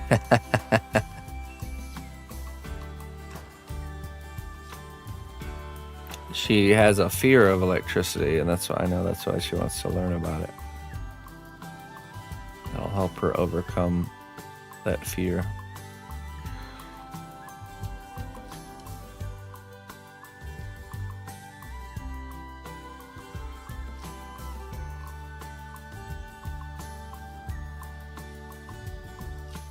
I don't blame her. But not understanding it makes her think, it can just like jump out of the outlet at her or something, So there's definitely room for diffusing a lot of that anxiety and fear.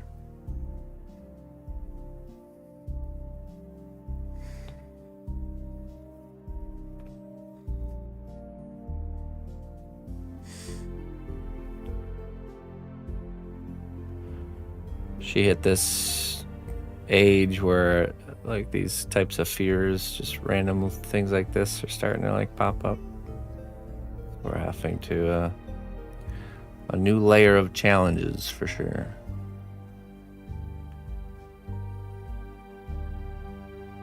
It's a normal part of the age she is. Normal part of the development.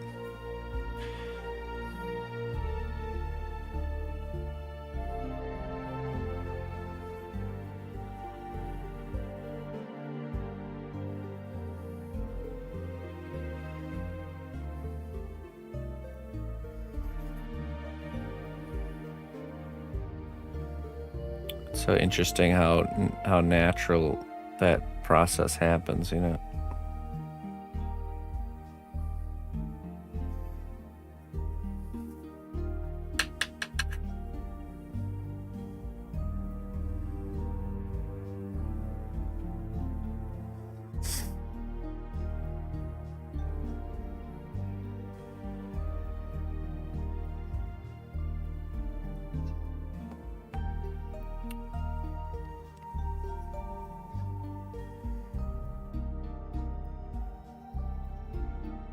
Ah, yes, investing. A great plan, yes. I promise that 200 years from now, all cnotbusch art investments will quadruple. No, not even quadruple. they will 10 times the value 200 years from now. Invest today.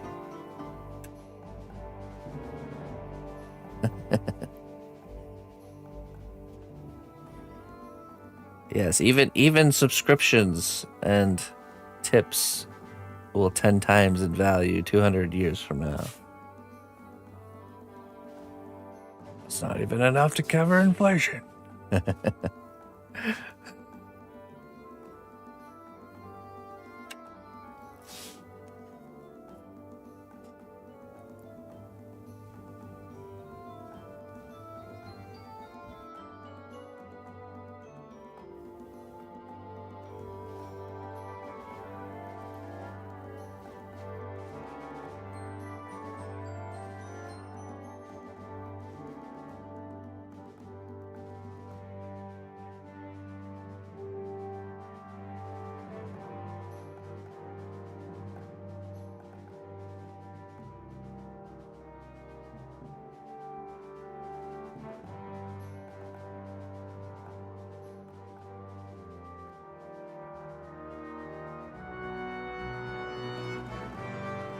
Buying seeing that art makes you taller. Oh, yes. Oh, definitely. Especially when you stand on top of it.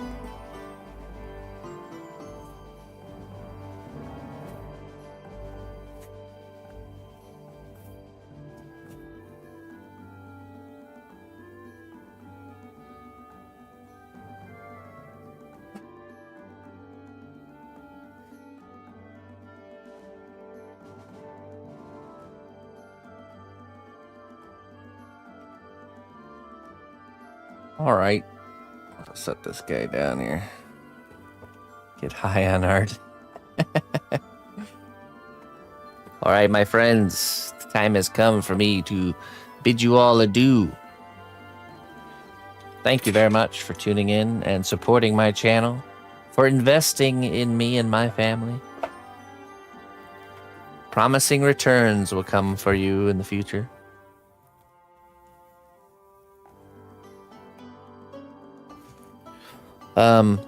I'll be back on this evening at 6 p.m. Central Time. It's about 5 hours from now. And we will continue. We'll do the next layer on the Draenei. So we finished the chess piece. We got that locked in. Probably the next layer will be, let's see. I don't know, maybe that strip that goes down the middle, probably. We're actually moving along pretty good on that one, so let's continue the momentum. Let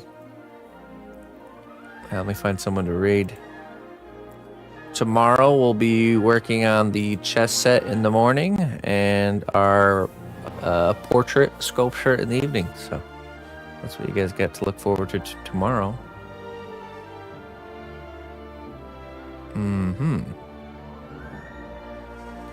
Hey, Savs.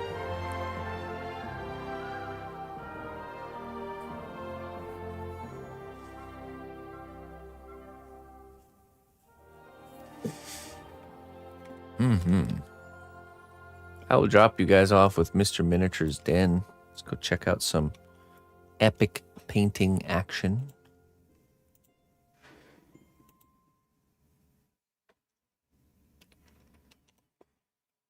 There we go. All right, my friends. Till next time. Bye-bye.